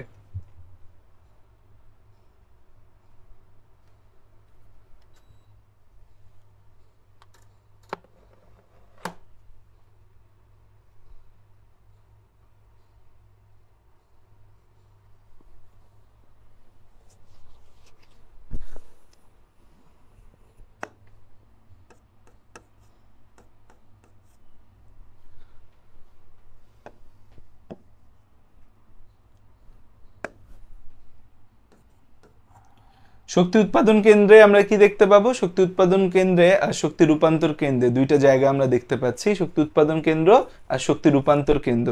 এই যে শক্তি উৎপাদন কেন্দ্র আর শক্তি রূপান্তর কেন্দ্র দুইটা বিষয় দেখতে পাচ্ছি আমরা। শক্তি উৎপাদন কেন্দ্রে কে সাহায্য করে? শক্তি উৎপাদন কেন্দ্রে আমাদের হচ্ছে উৎপাদনের কাজ করে mitochondria, mitochondria, mitochondria, mitochondria, mitochondria. আর শক্তি রূপান্তর কেন্দ্র কে আছে আমাদের? Plastid, plastid, plastid. ওকে, আসো সামনে যাই। এখন দেখো যে বিজ্ঞানী ওয়াল্টার ফ্লেমিং কোষ অঙ্গাণু এ প্রত্যক্ষ করেন, ফিলা নামকরণ করেন, ডাব্লিউ শিম্পার কোষ অঙ্গাণু বি সর্বপ্রথম লক্ষ্য করেন, নামকরণ করে। তো এখানে বিজ্ঞানীদের নাম দিয়া অঙ্গাণু জানতে চাইছে। ওয়াল্টার ফ্লেমিং এ অঙ্গাণু নামকরণ করেন এবং হচ্ছে ফিলা প্রত্যক্ষ করেন, আর বি হচ্ছে বিজ্ঞানী শিম্পার। তো শিম্পারের নামটা আমাদের মনে থাকে ভালোই, যে শিম্পাঞ্জি প্লাস্টিড আবিষ্কার করছে। এ আর বি, এ হচ্ছে মাইটোকন্ড্রিয়া, এ হচ্ছে মাইটোকন্ড্রিয়া, এ হচ্ছে মাইটোকন্ড্রিয়া। আর বি কি? বি হচ্ছে আমাদের প্লাস্টিড। বি কি আমাদের? বি হচ্ছে প্লাস্টিড। এ হচ্ছে মাইটোকন্ড্রিয়া আর বি কি? বি হচ্ছে প্লাস্টিড। ঠিক আছে, তাহলে প্রথম অঙ্গাণুটার নাম কি? মাইটোকন্ড্রিয়া। উদ্দীপকের অঙ্গাণু দুইটা হচ্ছে আমাদের কি হয়? যে দ্বিস্তরী ঝিল্লি দ্বারা বেষ্টিত। কথা সঠিক। এডিপি কে এটিপিতে রূপান্তর করে। অঙ্গাণু দুইটাই এডিপি কে এটিপিতে রূপান্তর করে, একথা সত্যি। কারণ হচ্ছে এডিপি কে এটিপিতে রূপান্তর মানে হচ্ছে ফসফোরাইলেশন, ফসফোরাইলেশন। এই এডিপি থেকে এটিপি তৈরি মানেই হচ্ছে ফসফোরাইলেশন। ফসফোরাইলেশন দুই টাইপের হয়, একটা হচ্ছে ফটোফসফোরাইলেশন আর একটা হচ্ছে অক্সিডেটিভ ফসফোরাইলেশন। এই ফটোফসফোরাইলেশনটা করে কে? ফটোফসফোরাইলেশনটা করে হচ্ছে প্লাস্টিড। অক্সিডেটিভ ফসফোরাইলেশন করে কে? অক্সিডেটিভ ফসফোরাইলেশনটা করে mitochondria, mitochondria, mitochondria, mitochondria, mitochondria. তাইলে 1 এবং 2 সকল জীবকোষে বর্তমান, এ কথা সত্যি না, কারণ সব জীবকোষে থাকা যাবে না, সব জীবকোষে থাকা যাবে না, উদ্ভিদ কোষে থাকে, প্রাণী কোষে তো প্লাস্টিড নাই। তাহলে 1 এবং 2 উত্তর, 1 এবং 2 উত্তর আমাদের এখানে। আসো এই যে ছবিটা দেখা যাচ্ছে, এই ছবিটা দেখেই বোঝা যাচ্ছে এটা কার ছবি রে বাবুরা? এই ছবিটা কার বলো তো?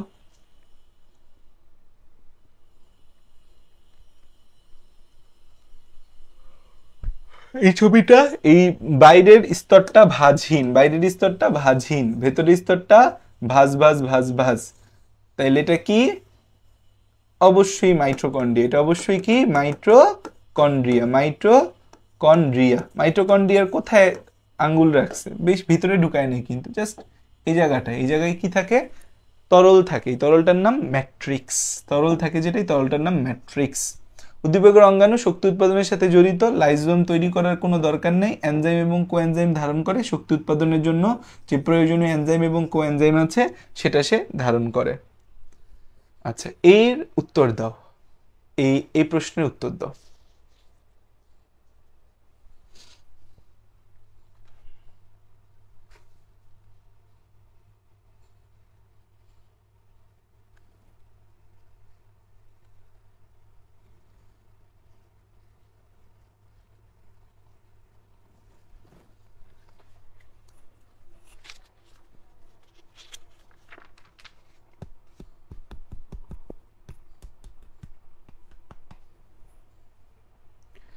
এই চিহ্নিত অংশটার নাম জানতে চাইছে, আর উদ্দীপকের অঙ্গাণু কি কাজ করে সেটা জানতে চাইছে।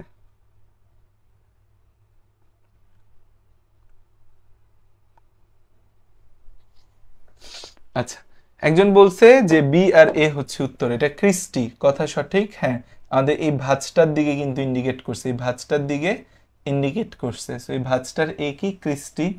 আর হচ্ছে এর কাজ শক্তিঘর হিসাবে কাজ করে, কথা সত্যি। সকল জীবকোষে থাকে, এটাও সত্যি। আয়নের কথাটা কি সত্যি? হ্যাঁ সত্যি। ক্যালসিয়াম, আয়রন, ম্যাঙ্গানিজ, এমনকি পটাশিয়াম, সালফার, এই আয়নগুলাও ওরা সঞ্চিত করে। সো আমাদের এখানে সব মানে প্রায় 5টা আয়ন মাইটোকন্ড্রিয়াতে সঞ্চিত হয়। এবং ক্যালসিয়ামের ঘনত্ব, এটা খুব ইম্পর্টেন্ট একটা জিনিস হচ্ছে, ক্যালসিয়াম এর ঘনত্ব নিয়ন্ত্রণ করে। ঘনত্ব নিয়ন্ত্রণ করে, এটা খুব গুরুত্বপূর্ণ একটা জিনিস। ক্যালসিয়াম, এই ক্যালসিয়ামের ঘনত্ব নিয়ন্ত্রণ করে। ক্যালসিয়ামের ঘনত্ব নিয়ন্ত্রণ করে। আসো, নিচের কোনটি ক্লোরোপ্লাস্টের কাজ? নিচের কোনটি ক্লোরোপ্লাস্টের কাজ? ক্লোরোপ্লাস্টের কাজ হচ্ছে, আমাদের কি কি কাজ আছে ক্লোরোপ্লাস্টের? খাদ্য সঞ্চয় করাটা আমাদের ক্লোরোপ্লাস্টের কাজ। বীজের, আচ্ছা দাঁড়াও, ক্লোরোপ্লাস্টের কাজ হচ্ছে খাদ্য প্রস্তুত করা, সঞ্চয় করা না, খাদ্য প্রস্তুত করা ক্লোরোপ্লাস্টের কাজ। নিচের কোনটিতে কোয়ান্টাসম পাওয়া যায়? কোয়ান্টাসম জিনিসটা আসলে কি? কোয়ান্টাসম জিনিসটা হচ্ছে প্লাস্টিডের থাইলাকয়েডের ভেতর। থাইলাকয়েডের ভেতরে ক্লোরোফিল এ, ক্লোরোফিল বি, তারপর হচ্ছে ক্যারোটিনয়েড, জ্যান্থোপ্লাস্ট, যত আমাদের রঞ্জক আছে সব রঞ্জক বিভিন্ন এনজাইম একসাথে মিলে একটা কোয়ান্টাসম তৈরি করে। এই কোয়ান্টাসমটা ক্লোরোপ্লাস্টের থাইলাকয়েডে পাওয়া যায়। ক্লোরোপ্লাস্টের থাইলাকয়েডে পাওয়া যায়। খুবই ইম্পর্টেন্ট একটা জিনিস, মেডিকেলেও আসছে যে আমাদের কোয়ান্টাসম কোথায় পাওয়া যায়। আচ্ছা, আরেকটা গুরুত্বপূর্ণ কথা বলি, মেডিকেলে কিন্তু এইসব জায়গা থেকে প্রশ্ন আসে, কারণ এই প্রশ্নগুলাই অনুশীলনের পেছনে এমসিকিউ, এবং এই জায়গা থেকে টস করে মেডিকেল একটা দুটো প্রশ্ন চলে আসতে পারে। কিন্তু ক্লোরোপ্লাস্টের কোথায় ক্লোরোফিলের অবস্থান? থাইলাকয়েড। থাইলাকয়েড আমাদের ক্লোরোপ্লাস্টের ক্লোরোফিলের অবস্থান, কারণ হচ্ছে কোয়ান্টাসমটা থাইলাকয়েডে থাকে। কোয়ান্টাসমের ভেতরে ক্লোরোফিল এ, বি থেকে শুরু করে সবগুলা থাকে। আচ্ছা, এখানে দেখো দুইটা ছবি দেওয়া আছে, এম আর এন। এই দুইটা প্রশ্নের উত্তর দাও আমাকে। দুইটা প্রশ্নের উত্তর দাও।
দেখো এম চিত্রটাকে কি বলা হয়, এম দেখেই বুঝে যাইতেছে এটা হচ্ছে প্লাস্টিড, এটা হচ্ছে কোষের রান্নাঘর হিসেবে কাজ করে এম।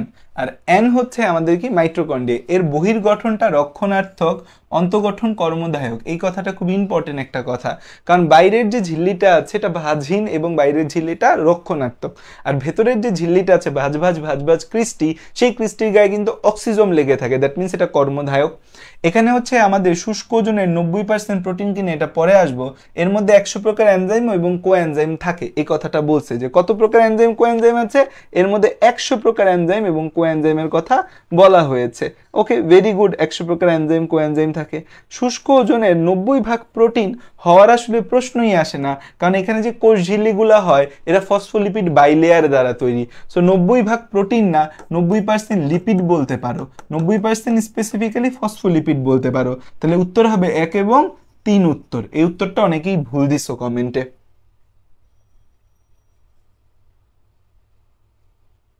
একজন বলছে টাইপ ওয়াইজ এমসিকিউ সলভ, এখানে টাইপ ওয়াইজই চলতেছে, কারণ কি এখানে টাইপ ওয়াইজ এমসিকিউ সলভই চলতেছে। এই যে এখানে কি সলভ করলা, এখানে এখানে তুমি হচ্ছে কোন টাইপের এমসিকিউ সলভ করলা, প্লাস্টিড সলভ করলা, তাই তো। এখানে তুমি কোন টাইপের এমসিকিউ সলভ করতেছো, প্লাস্টিডের সাথে মাইটোকন্ড্রিয়ার মিক্সচার যে এমসিকিউ আছে সেটা সমাধান করতেছো। তারপর হচ্ছে এইখানে কি করলা, এখানে তুমি হচ্ছে মাইটোকন্ড্রিয়া সলভ করলা, এই জায়গায় তুমি কি করলা, মাইটোকন্ড্রিয়া সলভ করলা।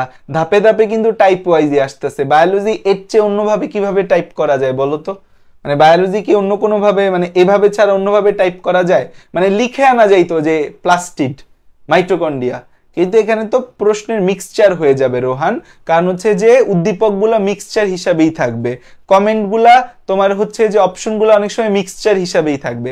এখানে কিন্তু আমরা ধাপে ধাপেই আগাচ্ছি, ওই যে কোষ থেকে শুরু হয়েছে সেখান থেকে শুরু হয়ে কিন্তু প্লাস্টিড হিসাবে চলে আসছে এই পর্যন্ত।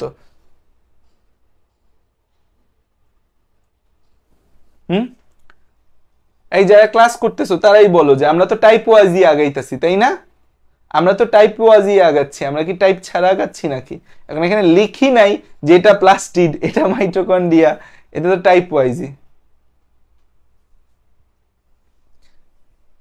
প্লাস্টিডের সব 17 থেকে 23 সালে, এখানে তো প্লাস্টিডের সব প্রশ্নই আছে বোকা ছেলে। এই যে এই প্রশ্ন কি প্লাস্টিড আর মাইটোকন্ড্রিয়া রিলেটেড, এটা কি, এটা প্লাস্টিড রিলেটেড প্রশ্ন। এটা কি এখানে হচ্ছে এই যে এখানে গেছে, এটা প্লাস্টিড রিলেটেড প্রশ্ন।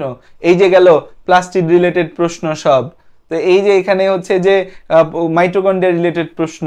এখানে তো 17 থেকে 23 পর্যন্ত টাইপ ওয়াইজ হিসাবেই সাজানো আছে। বোকার মতো কথা বলতেছো কেন, তো আমি বুঝতেছি না ভাইয়া, এখানে তো টাইপ ওয়াইজই আগাচ্ছি, তুমি ধরতে পারতেছো না বিষয়টা? এটা তো টাইপ ওয়াইজই আমরা হচ্ছে যে আগাচ্ছি, এখানে সব টাইপ ওয়াইজই তো, হ্যাঁ টাইপ ছাড়া কই দেখতেছো তুমি? টাইপ ছাড়া মানে একটা প্রশ্ন মাইটোকন্ড্রিয়া থেকে, একটা প্রশ্ন কোষ ঝিল্লি থেকে, আমরা তো সিরিয়ালি আগাচ্ছি ভাইয়া। আচ্ছা আসো দেখো, এটাও এখানে উত্তর দাও, এই জিনিসগুলো আসলে কি, এটাও প্লাস্টিডের প্রশ্ন, এটাও প্লাস্টিডের প্রশ্ন, 16 সালে আসছে। হ্যাঁ পিডিএফ তো দিবই, পিডিএফ তোমাদের সম্পত্তি, আমি রেখে কি করব। এই যে দেখো যে আমাদের এই প্লাস্টিডের ভেতর এই থালার মতো অংশগুলোকে কি বলা হয়, থালার মতো অংশগুলোর নাম হচ্ছে থাইলাকয়েড। থালার মতো অংশগুলোর নাম হচ্ছে কি, থাইলাকয়েড। থাইলাকয়েড, থালার মতো অংশগুলোর নাম কি, থাইলাকয়েড। এই যে থাইলাকয়েড যে বিষয়টা আমরা দেখতে পাচ্ছি, থাইলাকয়েড, এই থাইলাকয়েডের এই গুচ্ছটাকে কি বলা হয়, থাইলাকয়েডের এই গুচ্ছটাকে বলা হয় গ্রানাম। থাইলাকয়েডের এই গুচ্ছটাকে কি বলা হয়, থাইলাকয়েডের এই গুচ্ছটাকে বলা, এটাই টাইপ ওয়াইজ ভাইয়া, এখানেই টাইপ ওয়াইজই সব সাজানো আছে, এটাকে কি বলা হয়, গ্রানাম বলা হয়। সো এই অংশটা জানতে চাইছে কি, এটা হচ্ছে গ্রানাম। আর আমাদের বি এর কাজ, এই পুরা প্লাস্টিডের কাজ কি, শর্করা জাতীয় খাদ্য প্রস্তুত করা এর কাজ, ফটোফসফোরাইলেশন। আমরা একটু আগেই কিন্তু তোমাকে এখানে বলছি যে হচ্ছে আমাদের ফসফোরাইলেশন, আমাদের এটিপি তৈরিকে কি বলি আমরা, এই যে অনেকক্ষণ আগে আসলাম, এডিপি থেকে এটিপি তৈরি ফসফোরাইলেশন। এর মধ্যে ফটোফসফোরাইলেশন হয় প্লাস্টিডে, অক্সিডেটিভ হয় মাইটোকন্ড্রিয়াতে। তাহলে এই ফটোফসফোরাইলেশনটা আমাদের কে করে, ফটোফসফোরাইলেশনটা হচ্ছে যে আমাদের প্লাস্টিড করে, কথা ঠিক আছে। ফটো রেসপিরেশনও সংগঠিত হয়, আলোক শোষণ, আলোক শোষণ এই কথাও সঠিক, আলোক শোষণ এটা C3 উদ্ভিদের ক্ষেত্রে দেখা যায়। C3 উদ্ভিদের তাপমাত্রা যখন বেশি থাকে তখন C3 উদ্ভিদে হচ্ছে যে আলোক শোষণ ঘটে। এখন এই প্লাস্টিডের 3টা কথা মনে রাখবা, প্লাস্টিডের 3টা ফটো ঘটে, একটা হচ্ছে ফটোসিনথেসিস, ফটোসিনথেসিস মানে কি সালোক সংশ্লেষণ, ফটোসিনথেসিস মানে সালোক সংশ্লেষণ, ফটো রেসপিরেশন মানে আলোক শোষণ, রেসপিরেশন মানে আলোক শোষণ কোন উদ্ভিদগুলোতে ঘটে? C3 উদ্ভিদে রেসপিরেশন। আরেকটা হচ্ছে photo phosphorylation, photo phosphorylation, photo phosphorylation. তাহলে এই হচ্ছে আমাদের কথা।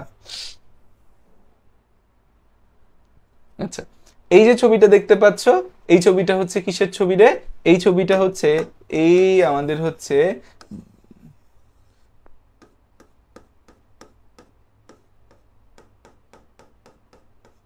হ্যাঁ, এটা কি আমাদের এই যে এটা হচ্ছে আমাদের সেন্ট্রিওল, এটা কি আমাদের সেন্ট্রিওল, এটা কি সেন্ট্রিওল, এটা হচ্ছে কি আমাদের সেন্ট্রিওল, এটা কি সেন্ট্রিওল। আর এখানে হচ্ছে আমাদের তরল থাকে যেটা, তার নাম হচ্ছে সেন্ট্রোস্ফিয়ার। এখানে যে তরল থাকে তার নাম হচ্ছে সেন্ট্রোস্ফিয়ার। আর এই পুরো জিনিসটাকে বলি হচ্ছে আমরা সেন্ট্রোজোম বলি। তাহলে হচ্ছে এ জিনিসটা কি আমাদের? এ হচ্ছে সেন্ট্রিওল। এই সেন্ট্রিওলের কাজ কি? এর মধ্যে যে ফাইবারগুলা থাকে সেই ফাইবারগুলা মাইক্রোটিবিউল জাতীয় ফাইবার, এরা আমাদের হচ্ছে মাকুতন্ত্র বা স্পিন্ডল যন্ত্র তৈরিতে সাহায্য করে। এরা ফ্লাজেলা সৃষ্টি করার কাজও করে, শুকনাণুর লেজও গঠন করে। তিনটা কাজই এর মধ্যে হয়। তাহলে 1, 2 এবং 3 হচ্ছে এই জায়গার উত্তর। এখান থেকে এই প্রশ্নটাই আসে, মানে এই মাইটোকন্ড্রিয়ার পরের যে অংশগুলো আছে সেখান থেকে আসলে এই প্রশ্নটাই আসে। এরপর আর কোনো প্রশ্ন অ্যাজ ইউজুয়াল মানে বোর্ডে আসে না, পারক্সিজম থেকে, গ্লাইওক্সিজম থেকে। এবার আসো নিউক্লিয়াস রিলেটেড টপিক। কোষের মস্তিষ্ক কাকে বলা হয়? নিউক্লিয়াসকে কোষের মস্তিষ্ক বলে। নিউক্লিয়াসের উপাদান কোনটা? নিউক্লিয়াসের 4টা উপাদান আছে, নিউক্লিওলাস, নিউক্লিওপ্লাজম, নিউক্লিয়ার মেমব্রেন আর ক্রোমোজোম।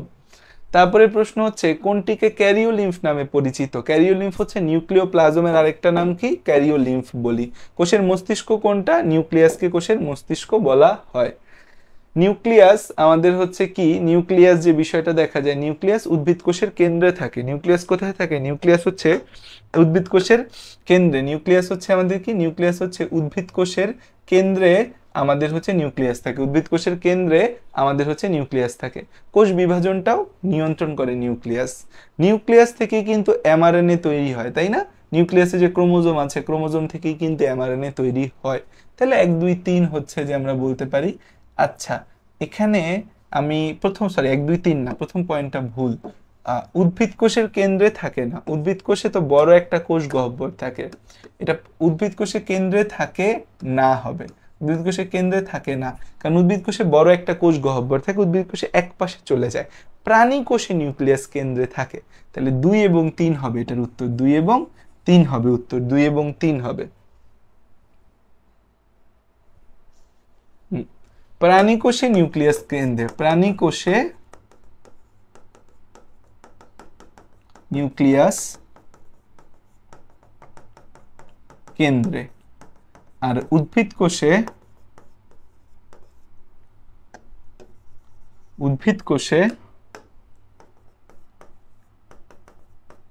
নিউক্লিয়াস এক পাশে, কারণ বড় কোষ গহ্বর থাকে, কারণ বড় কোষ গহ্বর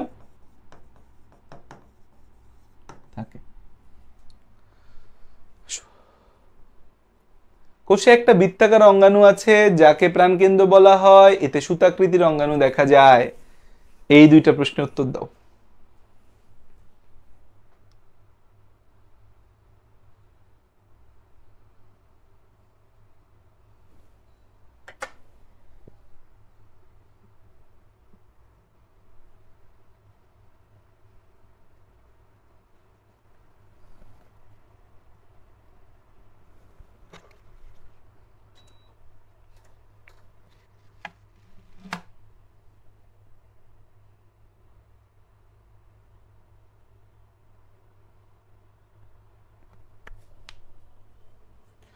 কোষে একটা বৃত্তাকার অঙ্গাণু থাকে যাকে প্রাণকেন্দ্র বলা হয়, সুতাকৃতির অঙ্গাণু দেখা যায়। বৃত্তাকার অঙ্গাণুটার কি আমাদের কাজ কি? বৃত্তাকার অঙ্গাণুটার কাজ হচ্ছে কোষের সব ধরনের কাজ নিয়ন্ত্রণ করা। উদ্দীপকে সুতাকৃতির অঙ্গাণু মানে হচ্ছে ক্রোমোজোম। সুতাকৃতির অঙ্গাণু বলতে কি বোঝাচ্ছে? ক্রোমোজোম বুঝাচ্ছে। কি বুঝাচ্ছে? ক্রোমোজোম। কোষ বিভাজন ভূমিকা পালন করে ডিএনএ স্থায়ী উৎপাদন।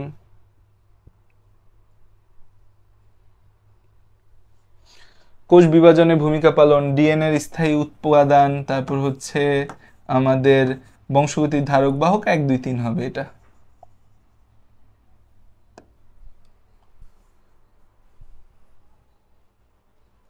সর্বপ্রথম ক্রোমোজোম কে আবিষ্কার করেন? ধানের ক্রোমোজোমের সংখ্যা কত? দুইটা পচা প্রশ্ন।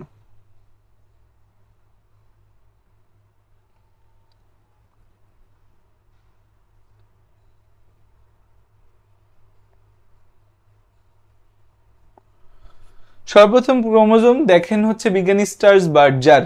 আর ধানের ক্রোমোজোম কয়টা আর গমের ক্রোমোজোম কয়টা, আমি এই দুইটাই মনে রাখতে বলি তোমাদের, যে স্পেসিফিক্যালি এইচএসসির জন্য ধানের 24টা, ধানের ক্রোমোজোম 24টা, ধানের ক্রোমোজোম 24টা, আর গমের ক্রোমোজোম হচ্ছে 42টা।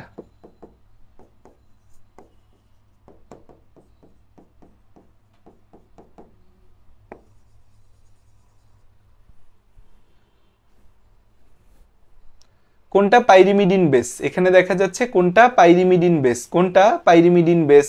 কোষীয় অঙ্গাণুতে বংশগতি উপাদান বহন করে কে? ক্রোমোজোম। তো ডিএনএ তে আমাদের 3টা জিনিস লাগে, ডিএনএ তে 3টা জিনিস লাগে, বা আমাদের নিউক্লিক অ্যাসিডে 3টা জিনিস লাগে। একটা হচ্ছে পেন্টোজ সুগার, একটা হচ্ছে নাইট্রোজেনাস বেস, আর একটা হচ্ছে আমাদের কি? ফসফেট। আচ্ছা দেখো এই জিনিসটা একটু আমি বলি, যে nucleic acid, nucleic acid, nucleic acid, এই নিউক্লিক অ্যাসিডটা 3টা উপাদান নিয়ে গঠিত, বেসিক্যালি আমাদের 3টা উপাদান নিয়ে গঠিত। একটা হচ্ছে pentose sugar plus nitrogen base, pentose sugar plus nitrogen base, এটাকে একসাথে বলা হয় হচ্ছে নিউক্লিওসাইড। এর সাথে যখন আমাদের এই ফসফেট যুক্ত হয়, কি যুক্ত হয়? ফসফেট যুক্ত হয়, ফসফেট মানে নিউক্লিওসাইড প্লাস ফসফেট, তখন এটার নাম হয়ে যায় নিউক্লিওটাইড। নিউক্লিওটাইড। এই নিউক্লিওটাইডের পলিমার, নিউক্লিওটাইডের পলিমার হচ্ছে নিউক্লিক অ্যাসিড। নিউক্লিওটাইডের পলিমার হচ্ছে কি আমাদের? Nucleic acid. নিউক্লিওটাইডের পলিমার কি? Nucleic acid. তাহলে পেন্টোজ সুগার আর নাইট্রোজেনাস বেস মিলে নিউক্লিওসাইড, নিউক্লিওসাইডের সাথে ফসফেট যুক্ত হলে নিউক্লিওটাইড, নিউক্লিওটাইডের পলিমার হচ্ছে নিউক্লিক অ্যাসিড। এখন গুরুত্বপূর্ণ পয়েন্ট বা কথা হচ্ছে যেটা, সেটা হচ্ছে এই যে আমাদের নাইট্রোজেন বেস, নাইট্রোজেন বেসের মধ্যে হচ্ছে আমরা, বা নাইট্রোজেন জাতীয় ক্ষার, তার মধ্যে 2টা জিনিস আমরা দেখতে পাই, একটা হচ্ছে পিউরিন আর একটা হচ্ছে পাইরিমিডিন। পিউরিনটা হচ্ছে আমাদের কয় রিং বিশিষ্ট? 2 রিং বিশিষ্ট, 2 রিং বিশিষ্ট। পাইরিমিডিন কয় রিং বিশিষ্ট? 1 রিং বিশিষ্ট, 1 রিং বিশিষ্ট। সো পিউরিনের মধ্যে 3টা জিনিস আছে, পিউরিনের মধ্যে 3টা জিনিস আছে, অ্যাডেনিন, গুয়ানিন, থায়ামিন। পাইরিমিডিনের মধ্যে অ্যাডেনিন আর গুয়ানিন, পিউরিনের মধ্যে অ্যাডেনিন আর গুয়ানিন।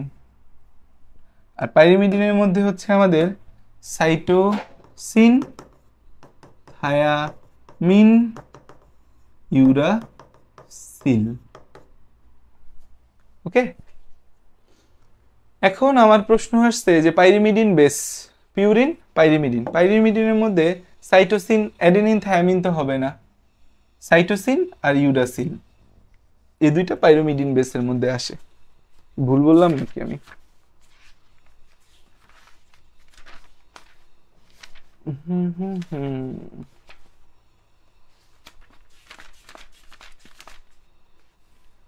পিউরিন, পাইরিমিডিন, পিউরিনে হচ্ছে অ্যাডেনিন, গুয়ানিন, ঠিক আছে না, ভুল বলিনি, পিউরিনে অ্যাডেনিন, গুয়ানিন, আর পাইরিমিডিনে সাইটোসিন, থায়ামিন, ইউরাসিল। তাহলে এখানে হচ্ছে আমরা দেখতে পাচ্ছি সাইটোসিন এবং ইউরাসিল এরা পাইরিমিডিন বেসের মধ্যে আসে। এখন দেখো প্রশ্ন হচ্ছে, প্রতিটি সেন্ট্রোমিয়ারে একটি ছোট অবকাঠামো থাকে যাকে বিশেষ নামে ডাকা হয়, এটি কোষীয় গঠন আমাদের হচ্ছে কোষীয় গঠনযুক্ত। এটা পারো নাকি দেখো তো। সেন্ট্রোমিয়ারে এটা ছোট অবকাঠামো থাকে। সেন্ট্রোমিয়ার টার্মটা হচ্ছে ক্রোমোজোমের সাথে জড়িত। এই যে ক্রোমোজোম, এই ক্রোমোজোমটার মধ্যে হচ্ছে আমাদের, ক্রোমোজোম মানে কি, রঞ্জিত দেহ। তো এই ক্রোমোজোমের মধ্যে ডিএনএ আর হিস্টোন প্রোটিন প্যাঁচায় প্যাঁচায় ক্রোমোজোম তৈরি হয়। এই জায়গাটার নাম হচ্ছে সেন্ট্রোমিয়ার, এই জায়গাটার নাম হচ্ছে সেন্ট্রোমিয়ার, এই জায়গাটার নাম হচ্ছে সেন্ট্রোমিয়ার, এই জায়গাটার নাম হচ্ছে সেন্ট্রোমিয়ার। আর এখানে হচ্ছে আমাদের যুক্ত থাকে কি, এখানে যুক্ত থাকে হচ্ছে কাইনোটেকার, এখানে যুক্ত থাকে কি, কাইনোটেকার, এখানে যুক্ত কি থাকে, এখানে যুক্ত থাকে হচ্ছে কাইনেটোকার, এখানে যুক্ত থাকে কি, এখানে যুক্ত থাকে হচ্ছে কাইনেটোকার। তাই সেন্ট্রোমিয়ারের সাথে কি যুক্ত আছে, সেন্ট্রোমিয়ারের সাথে যুক্ত আছে হচ্ছে কাইনেটোকার যুক্ত থাকে। উদ্দীপকে কঙ্কাল গঠনকারীর ক্ষেত্রে একে বলা হয় কি বলছে, এতে কোষীয় ছোট কোষীয় গঠনকারী যুক্ত থাকে। মাইক্রোটিবিউল, রাইবোজোম সৃষ্টি করে প্রোটিন সংশ্লেষকারী। উদ্দীপকের কঙ্কাল গঠনকারী ক্ষেত্রে, আচ্ছা, কোষ বিভাজনের সময় ক্রোমোজোমের চলন নিয়ন্ত্রণ করে মাইক্রোটিবিউল।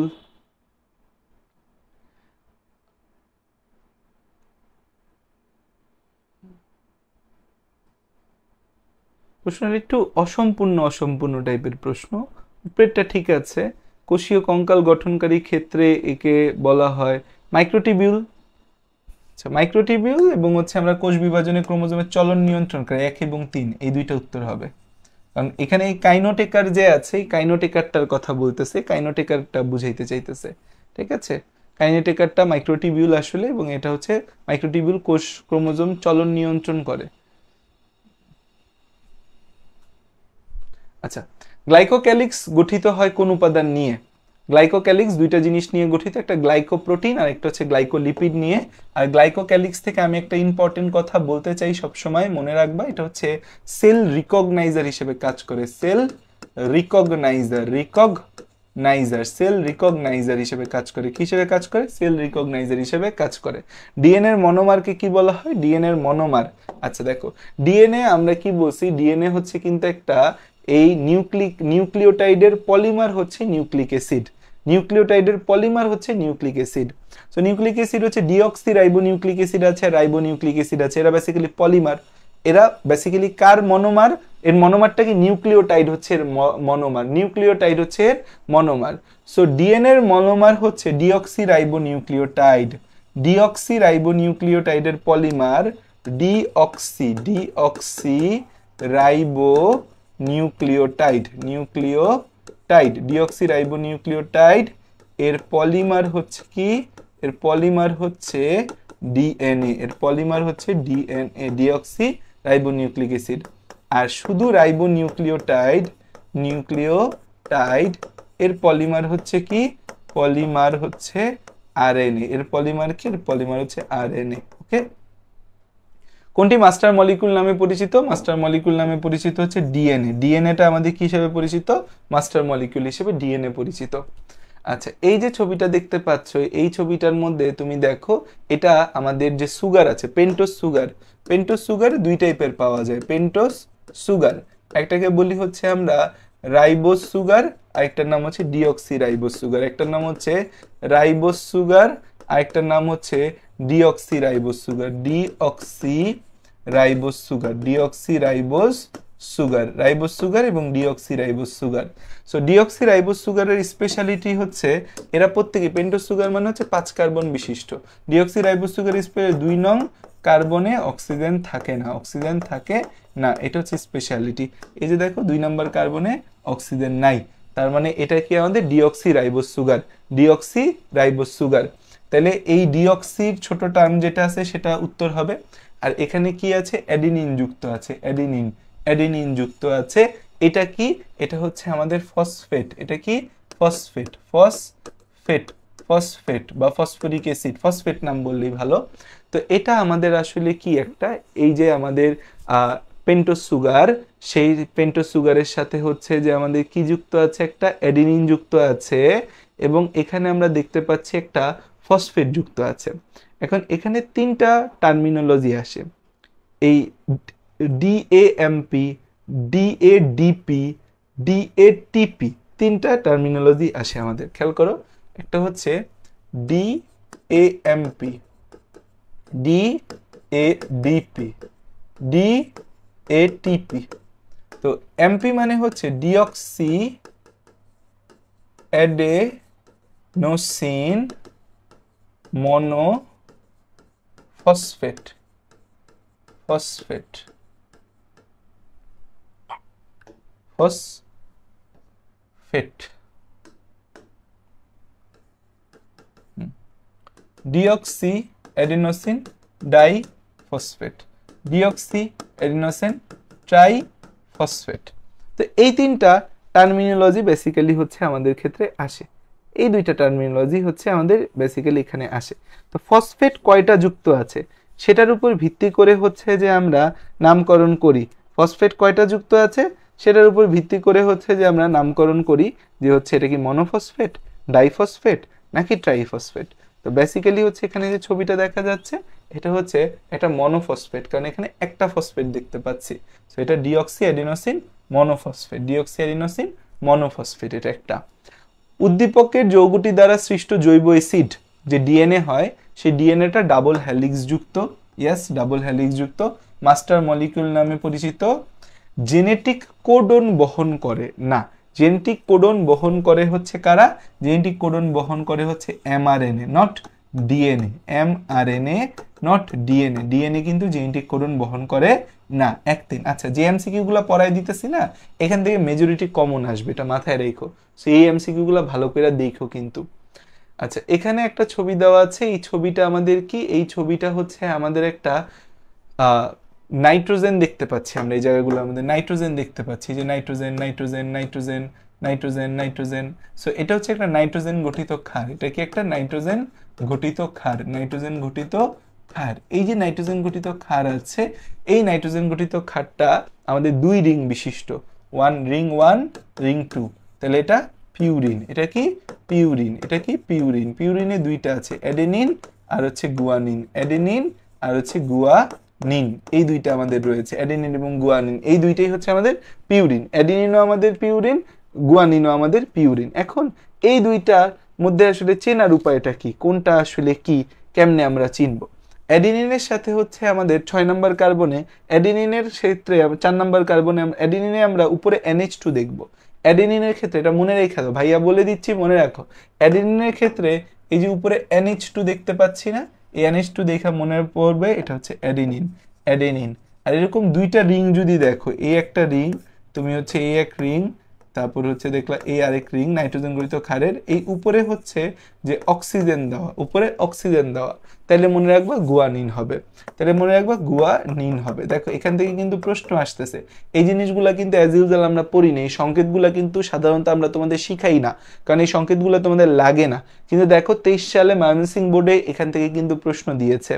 তাহলে এই যে NH2 থাকলে আমাদের অ্যাডেনিন, আর হচ্ছে ও থাকলে গুয়ানিন, এরকম কিছু কথা দিয়ে মনে রাখতে হবে। তারপর তোমাদের একটু দেখাই এখান থেকে, তোমাদের বইটা যদি তোমরা দেখো,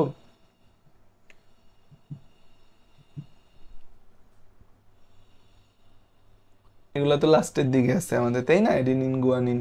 এখন এই যে বইটা যদি দেখো, এই জিনিসগুলা কিন্তু কেউ শিখায় না, এগুলো আমরাও শিখাই না, কারণ হচ্ছে এগুলা লাগে না, এগুলা থেকে প্রশ্ন আসে না। কিন্তু একবার এক বোর্ডে কিন্তু দিয়ে দিছে এই জায়গা থেকে প্রশ্ন, তাহলে আমাদের এই জায়গাটা নিয়ে একটু চোখ কান খোলা রাখতে হবে কিন্তু। এই যে দেখো অ্যাডেনিন, অ্যাডেনিনে এই যে NH2 থাকলে অ্যাডেনিন, ও থাকলে গুয়ানিন, 2 রিং দেখে অ্যাডেনিন গুয়ানিন আইডেন্টিফাই করলাম। আর 1 রিং বিশিষ্ট যদি হয় তখন থায়ামিন সাইটোসিন ইউরাসিল হবে।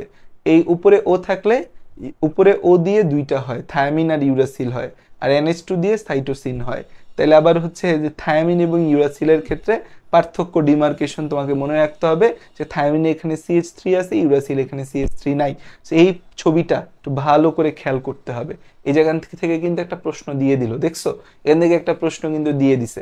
এই প্রশ্নটা এবার ঢাকা বোর্ডেও দিতে পারে, অন্য যে কোনো বোর্ডে দিতে পারে। সো এই জায়গাটা একটু খেয়াল রাখতে হবে। তারপরে এই যে আমি তোমাকে বললাম ডিঅক্সি অ্যাডিনোসিন মনোফসফেট, এই যে দেখো ডিঅক্সি অ্যাডিনোসিন, এই যে deoxy adenosine monophosphate, deoxy adenosine, এই যে আমাদের হচ্ছে মনোফসফেট দেখাচ্ছে, ডিঅক্সি অ্যাডিনোসিন মনোফসফেট দেখাচ্ছে আমাদের। এই যে এটা দেখেই বুঝেছে NH2 আছে মানে অ্যাডেনিন, আর ও থাকলে কি হইতো গুয়ানিন। এই জিনিসটাও কিন্তু পরীক্ষায় দিল, তার মানে হচ্ছে আমাদের এখান থেকে কিন্তু প্রশ্ন দিচ্ছে, ঠিক আছে। সো এটাকে ইগনোর করা যাবে না। আমি সতর্ক করে দিয়ে গেলাম, দেখাই গেলাম এই অ্যাডেনিন থায়ামিন সাইটোসিন এটা থেকে অ্যাজ ইউজুয়াল প্রশ্ন আসে না, ময়মনসিংহ বোর্ডে কিন্তু প্রথম প্রশ্ন দিয়েছে অ্যাডেনিন। এটা ডিএনএ এর একটা উপাদান, এটি অন্য ক্ষারকের সাথে দুইটা হাইড্রোজেন বন্ধন দ্বারা যুক্ত থাকে। হ্যাঁ আমরা জানি অ্যাডেনিনের সাথে কি যুক্ত হয়, থায়ামিন যুক্ত হয়। এটি সুগারের সাথে কার্বনের 1 নম্বর অবস্থানে যুক্ত হয়। ইয়েস, এই নাইট্রোজেনাস বেস অলওয়েজ পেন্টোজ সুগারের 1 নম্বর কার্বনে যুক্ত হবে। নাইট্রোজেনাস বেস পেন্টোজ সুগারের 1 নম্বর কার্বনে যুক্ত হবে। তাহলে প্রত্যেকটা কথা সঠিক, 1 2 3 হচ্ছে উত্তর। প্রত্যেকটা কথা সঠিক, 1 2 3 হচ্ছে উত্তর। তাহলে খেয়াল করতেছো বিষয়টা, আমাদের কিন্তু হচ্ছে যে একটা কঠিন প্রশ্ন কিন্তু আসছে, এটা কিন্তু প্রশ্নটা কঠিন।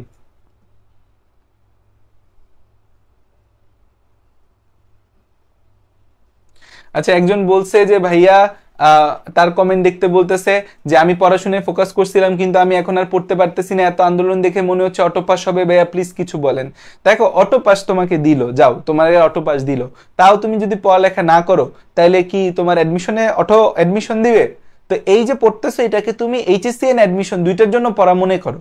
এই যে অ্যাডেনিনের ছবিটা তুমি দেখলা, এই ছবিটা থেকে কিন্তু তোমার মেডিকেলে না হোক বিভিন্ন ভার্সিটিতে প্রশ্ন আসতে পারে। তুমি যে জানলা পিউরিন মানে অ্যাডেনিন আর গুয়ানিন, আর পাইরিমিডিন মানে সাইটোসিন থায়ামিন ইউরাসিল, তাহলে সেই যে জিনিস জায়গাগুলা, সেই জায়গাগুলা দেখা তুমি বুঝতে পারতেছো যে সেগুলা যে আছে সেখান থেকে তোমার পরীক্ষায় প্রশ্ন আসতে পারে। এই যে এমসিকিউ গুলা সমাধান করতেছি সেগুলা থেকে অ্যাডমিশনে আসবে না, অটো পাস হয়তো তোমার এইচএসসি তে দিয়ে দিল, যাও তোমরা একদম আন্দোলন করে পুরো বাংলাদেশ বন্ধ করে দিলা, তোমাদের অটো পাস দিয়ে দিল, যদিও সম্ভাবনা খুব কম, খুবই কম সম্ভাবনা অটো পাস দেওয়ার, কিন্তু হচ্ছে যে অ্যাডমিশন তো দিতে হবে না। সো পড়ালেখায় ফোকাস করো না, আন্দোলন করো, এখন তো তোমার বিষয় যে হচ্ছে তুমি পড়বা কি পড়বা না, ঠিক আছে? আচ্ছা একজন তো অ্যাডমিশন দিবে না, তার কি হবে? তাইলে কি করবা আর অ্যাডমিশন না দিলে? এটা জানি না ভাই। দেখো আমি এক যে টিচার, আমার টিচার, আমি কাজ হচ্ছে পড়ানো এবং আমি তোমাদের পড়াচ্ছি। তোমাদের আন্দোলন বিষয়ক অটো পাস রিলেটেড কিছু কথা আমি এক ভিডিওর মধ্যে বলে দিচ্ছি, যে সেখানে তোমাদের অটো পাস দিতে পারে কি না, তোমরা কি কি দাবি জানাইতে পারো, কিভাবে দাবি জানাইতে পারো, সেগুলো আমি আমার জায়গা থেকে জানাইছি। এখন আমার কাজ হচ্ছে তোমাদের পড়ানো, তোমাদের পড়াবো। এই পড়াটা তোমার এইচএসসিতেও কাজে লাগবে, অ্যাডমিশনেও কাজে লাগবে। সো বাকিটা তোমার বিষয়, তুমি পড়বা কি পড়বা না। এখন তুমি যদি পড়ালেখা চাইরা এরকম মাথার উপর মাথা তুলে বসে থাকো 5 তারিখ 6 তারিখ 7 তারিখ পর্যন্ত, লাস্টবার যেমন হয়েছে বন্যার জন্য আন্দোলন আর ফাটাই ফেলে, আমি তখন হতে ছিলাম, বন্যার জন্য বিশাল এক আন্দোলন তোমরা করলা, কিন্তু কি এক আন্দোলন হইলো, সেখানে হচ্ছে 3 দিন আগে জানলা যে পরীক্ষা পেছাবে না, তো তখন শুধু শুধু আন্দোলনটা হইলো না। এখন তুমি পড়ো বাবা, আন্দোলন করলে করো, পড়ো, পড়ার তো কোনো বিকল্প নাই, এইচএসসি তেও লাগবে, অ্যাডমিশন টেস্টেও লাগবে।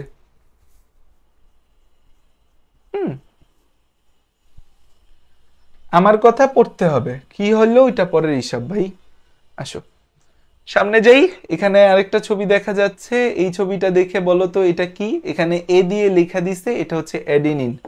এখানে এ দিয়ে লিখে দিছে, এটা কি বুঝাচ্ছে? এ, আচ্ছা এ, ছবি দেখে বোঝা যাচ্ছে এই যে এটা ডিঅক্সিরাইবোজ সুগার, এখানে একটা নাইট্রোজেনাস বেস যুক্ত আছে, এখানে আমাদের কিছু যুক্ত হয় নাই এখনো। সি এর এ উপাদানটি, আচ্ছা সি এর এ উপাদানটি, এটা তো আমাদের হচ্ছে একটা ডিঅক্সিরাইবোজ সুগার, চিত্র সি এ। আচ্ছা এটা আমাদের একটা ডিঅক্সিরাইবোজ সুগার, ডিঅক্সিরাইবোজ সুগার হচ্ছে আরএনএ এর গঠনগত একক না, এটা একটা কিটোপেন্টোজ, কিটোপেন্টোজ না, এগুলা অ্যালডোজ সব। বিজারণ ক্ষমতা সম্পূর্ণ, অবশ্যই বিজারণ ক্ষমতা আছে, বিজারণ ক্ষমতা আছে। এই প্রশ্নটা একটু 18 সালের প্রশ্ন, তো এই প্রশ্নটা হচ্ছে কোষ রসায়নকে ইনক্লুড করছে, এই জন্য বিজারণ ক্ষমতা সম্পূর্ণ টার্মটা নিয়ে আসছে, নাহলে এটা আসতো না। নাইট্রোজেনাস বেস হিসাবে কি হইতে পারে? এখানে নাইট্রোজেনাস বেস হিসাবে ডিএনএ, যেহেতু ডিএনএ হিসাবে অ্যাডিনিন হইতে পারে, গুয়ানিন হইতে পারে, বা ডিএনএ তে আমাদের কি সাইটোসিন থাকে না, ডিএনএ তে হচ্ছে ডিএনএ তে সাইটোসিনও থাকতে পারে, তাই না? ডিএনএ তে সাইটোসিনও থাকতে পারে, 1 2 3 তিনটাই হইতে পারে, অ্যাডিনিন গুয়ানিন সাইটোসিন তিনটাই হইতে পারে। আসো চিত্রে প্রদর্শিত অণুটিতে অনুপস্থিত কোনটা? এখানে হচ্ছে ইউরাসিল অনুপস্থিত, কারণ ডিএনএ তে ইউরাসিল থাকে না। একসূত্রক হইলে মৌলিক পার্থক্য কোথায় আসতো? ক্ষারকে পার্থক্য আসতো, সুগারে পার্থক্য আসতো, তারপর হইছে যে বৈশিষ্ট্য নিয়ন্ত্রণে তো পার্থক্য, ডিএনএ তো মূলত বৈশিষ্ট্য নিয়ন্ত্রণ করে, আরএনএ তো কোনো বৈশিষ্ট্য নিয়ন্ত্রণ করে না, আরএনএ তো কোনো বৈশিষ্ট্য নিয়ন্ত্রণ করে না।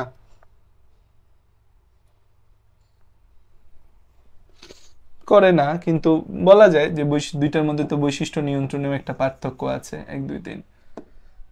আচ্ছা, কোনটি নাইট্রোজেন বেস শুধু রাইবোজের সাথে যুক্ত? কোনটি নাইট্রোজেন বেস শুধু রাইবোজের সাথে যুক্ত হয়? রাইবোজের সাথে যুক্ত হয় মানে আরএনএ বুঝাইতেছে, আরএনএ যে আছে, আরএনএ রাইবোজের সাথে হচ্ছে ভালো কাজ করে। সো আরএনএ বলতে গেলে আমার ইউরাসিলটা আমাদের হচ্ছে এখানে স্পেসিফিক ভাবে আরএনএ। কোন নাইট্রোজেন বেস শুধু রাইবোজের সাথে যুক্ত হয়? রাইবোজ সুগারের সাথে যুক্ত হয় শুধুমাত্র আমাদের ইউরাসিল, আরএনএ যেটা। কোনটা জীবের বংশগতীয় পদার্থ? ডিএনএ জীবের বংশগতীয় পদার্থ, ডিএনএ। তারপরের জায়গা হচ্ছে আমাদের মানুষের দেহে সকল কোষে এমন একটি উপাদান আছে যা বংশগতির আণবিক ভিত্তি হিসেবে কাজ করে, বৈশিষ্ট্য সম্পন্ন বংশ পরম্পরায়। এইটার উত্তর দাও।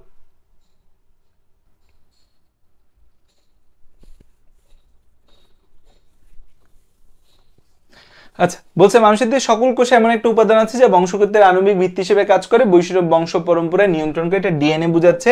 ডিএনএ তে হচ্ছে ডিএনএ দ্বিসূত্রক, নাইট্রোজেন বেসে ইউরাসিল থাকে, অনুলিপির মাধ্যমে সংখ্যা বৃদ্ধি করে। তাহলে 1 এবং 3 হচ্ছে উত্তর। নাইট্রোজেন বেসগুলো কিভাবে সজ্জিত? Adenine, thymine, cytosine, guanine. তাহলে ক হচ্ছে উত্তর এখানে। আসো, আরএনএ কে হাইড্রোলাইসিস করলে কি পাওয়া যাবে? আরএনএ কে হাইড্রোলাইসিস করলে ডিঅক্সি রাইবোজ সুগার পাবো না আমরা। আরএনএ এর মধ্যে থায়ামিন নাই। আরএনএ এর মধ্যে হিস্টোন কোথা থেকে আসবে? ইউরাসিল পাবো আরএনএ এর মধ্যে আমরা। টিআরএনএ তে কয়টি বেস নিয়ে অ্যান্টিকোডন গঠিত? কোডন 3টা নাইট্রোজেনাস বেস নিয়ে গঠিত হবে, অ্যান্টিকোডনও 3টা নাইট্রোজেনাস বেস নিয়ে গঠিত হবে। সামনের দিকে যদি আমরা যাই, যে আরএনএ তে থায়ামিনের পরিবর্তে কি থাকে? ইউরাসিল থাকে। নাইট্রোজেনাস বেস শুধুমাত্র রাইবোজোমের সাথে যুক্ত হয়, ইউরাসিল। অ্যান্টিকোডন ফার্স্ট দেখা যায় কোথায়? অ্যান্টিকোডন ফার্স্ট টিআরএনএ তে দেখা যায়। টিআরএনএ একটা স্পেশাল মডেল দেখা যায়, সেটাকে বলি টিআরএনএ তে আমরা হচ্ছে ক্লোভার লিফ মডেল দেখতে পাই। টিএনএ তে ক্লোভার লিফ মডেল দেখতে পাই, ক্লোভার লিফ মডেল। মনে রাখবা, কোডন দেখা যায় কোথায়?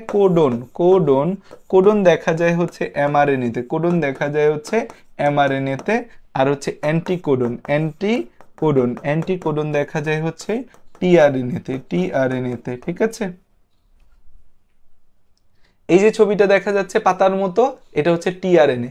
টিআরএনএ এর ক্ষেত্রে হচ্ছে আমাদের এইখানে অনেকগুলা লুপ দেখা যায় টিআরএনএ তে। টিআরএনএ তে এই অংশটার নাম হচ্ছে অ্যান্টিকোডন লুপ। এই নিচের অংশটার নাম, যেখানে অ্যান্টিকোডন থাকে, এটাকে বলা অ্যান্টিকোডন লুপ। উপরে হচ্ছে যে আমাদের অ্যামিনো অ্যাসিড সংযুক্তের স্থান। প্রতিটা টিআরএনএ এর মধ্যে একটা করে অ্যামিনো অ্যাসিড সংযুক্তের হয়, অ্যামিনো অ্যাসিড সংযুক্তির স্থান। আর এখানে যে ফাঁস আছে, একটাকে বলে ডি ফাঁস, একটাকে বলে টি ফাঁস। এখানে ফাঁসগুলোর ভিন্ন ভিন্ন নাম আছে। এখানে ফাঁসগুলোর কি হয়? ভিন্ন ভিন্ন নাম আছে। এই পাশেরটার নাম, ডান পাশেরটার নাম হচ্ছে টি ফাঁস, এটার নাম হচ্ছে টি ফাঁস, এটার নাম হচ্ছে ডি ফাঁস। একটার নাম টি ফাঁস আর একটার নাম হচ্ছে ডি ফাঁস। তাহলে এটা হচ্ছে টি ফাঁস বা টি লুপ। আচ্ছা, চিত্রের উপাদানটার বৈশিষ্ট্য হলো এর প্রকারভেদ নাই। চিত্রের উপাদান আরএনএ প্রকারভেদ আছে। ডিএনএ হতে প্রোটিন তৈরির সংশ্লেষ কোড বহন করে, দেখতে লবঙ্গ পাতার ন্যায়, পাতার মতো দেখতে, লিফ। ঠিক আছে, টিআরএনএ তো আসলে হচ্ছে কোনো প্রকারভেদ নেই, মানে টিআরএনএ নিজের মধ্যে তার প্রকারভেদ নাই। টিআরএনএ নিজের মধ্যে তো আসলে প্রকারভেদ নাই, টিআরএনএ নিজের মধ্যে হচ্ছে কোনো প্রকারভেদ নাই, এই কথা সত্যি। ডিএনএ হতে প্রোটিন সংশ্লেষণের তথ্য আমাদের টিআরএনএ আনে না, সেটা আনে এমআরএনএ। তাহলে 1 এবং 3 হবে উত্তর এটার। এখানে দেখতে পাচ্ছি আমরা পি তে হাইড্রোজেন বন্ডের সংখ্যা কত? পি যে আছে, চিত্র পি, এখানে হাইড্রোজেন বন্ডের সংখ্যা কত? দেখো, এই সি আছে, দ্যাট মিন্স এর সাথে গুয়ানিন যুক্ত হবে। এ আছে, থায়ামিন আসবে। জি আছে, তার সাথে সি আসবে। এ আসলে তার সাথে থায়ামিন আসবে। জি আসলে তার সাথে সি আসবে। তাইলে আমাদের 5, 10, 13টা। উদ্দীপক হতে সৃষ্ট এমআরএনএ এর ক্ষারক বিন্যাস।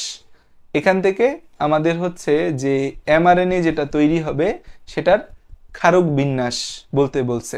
তার মানে হচ্ছে এটা একটা ডিএনএ থেকে একটা এমআরএনএ তৈরি হবে, সেটার ক্ষারক বিন্যাসটা কেমন হবে। এখন আমাদের এই এমআরএনএ তৈরির ক্ষেত্রে দুইটা কথা আছে। আমাদের দুইটা কথা আছে, যে এমআরএনএটা যে তৈরি হবে, ট্রান্সক্রিপশন যে হবে, সেই ট্রান্সক্রিপশনে কোন স্ট্রেনটাকে আমাদের বেসিক্যালি হচ্ছে ট্রান্সক্রাইব করা হয়। 3 to 5 মুখী স্ট্র্যান্ডকে অলওয়েজ ব্যবহার করা হয়, 3 to 5 মুখী। আচ্ছা, একটা জিনিস মনে রাখো, সহজ হিসাব আগে বলে নেই যে ডিএনএ টু ডিএনএ, ডিএনএ থেকে ডিএনএ টু ডিএনএ, এটাকে কি বলি? রেপ্লিকেশন। ডিএনএ থেকে ডিএনএ, এটাকে বলি কি? রেপ্লিকেশন। ডিএনএ থেকে আরএনএ, ডিএনএ থেকে ডিএনএ টু আরএনএ, এটাকে কি বলি আমরা? ট্রান্সক্রিপশন।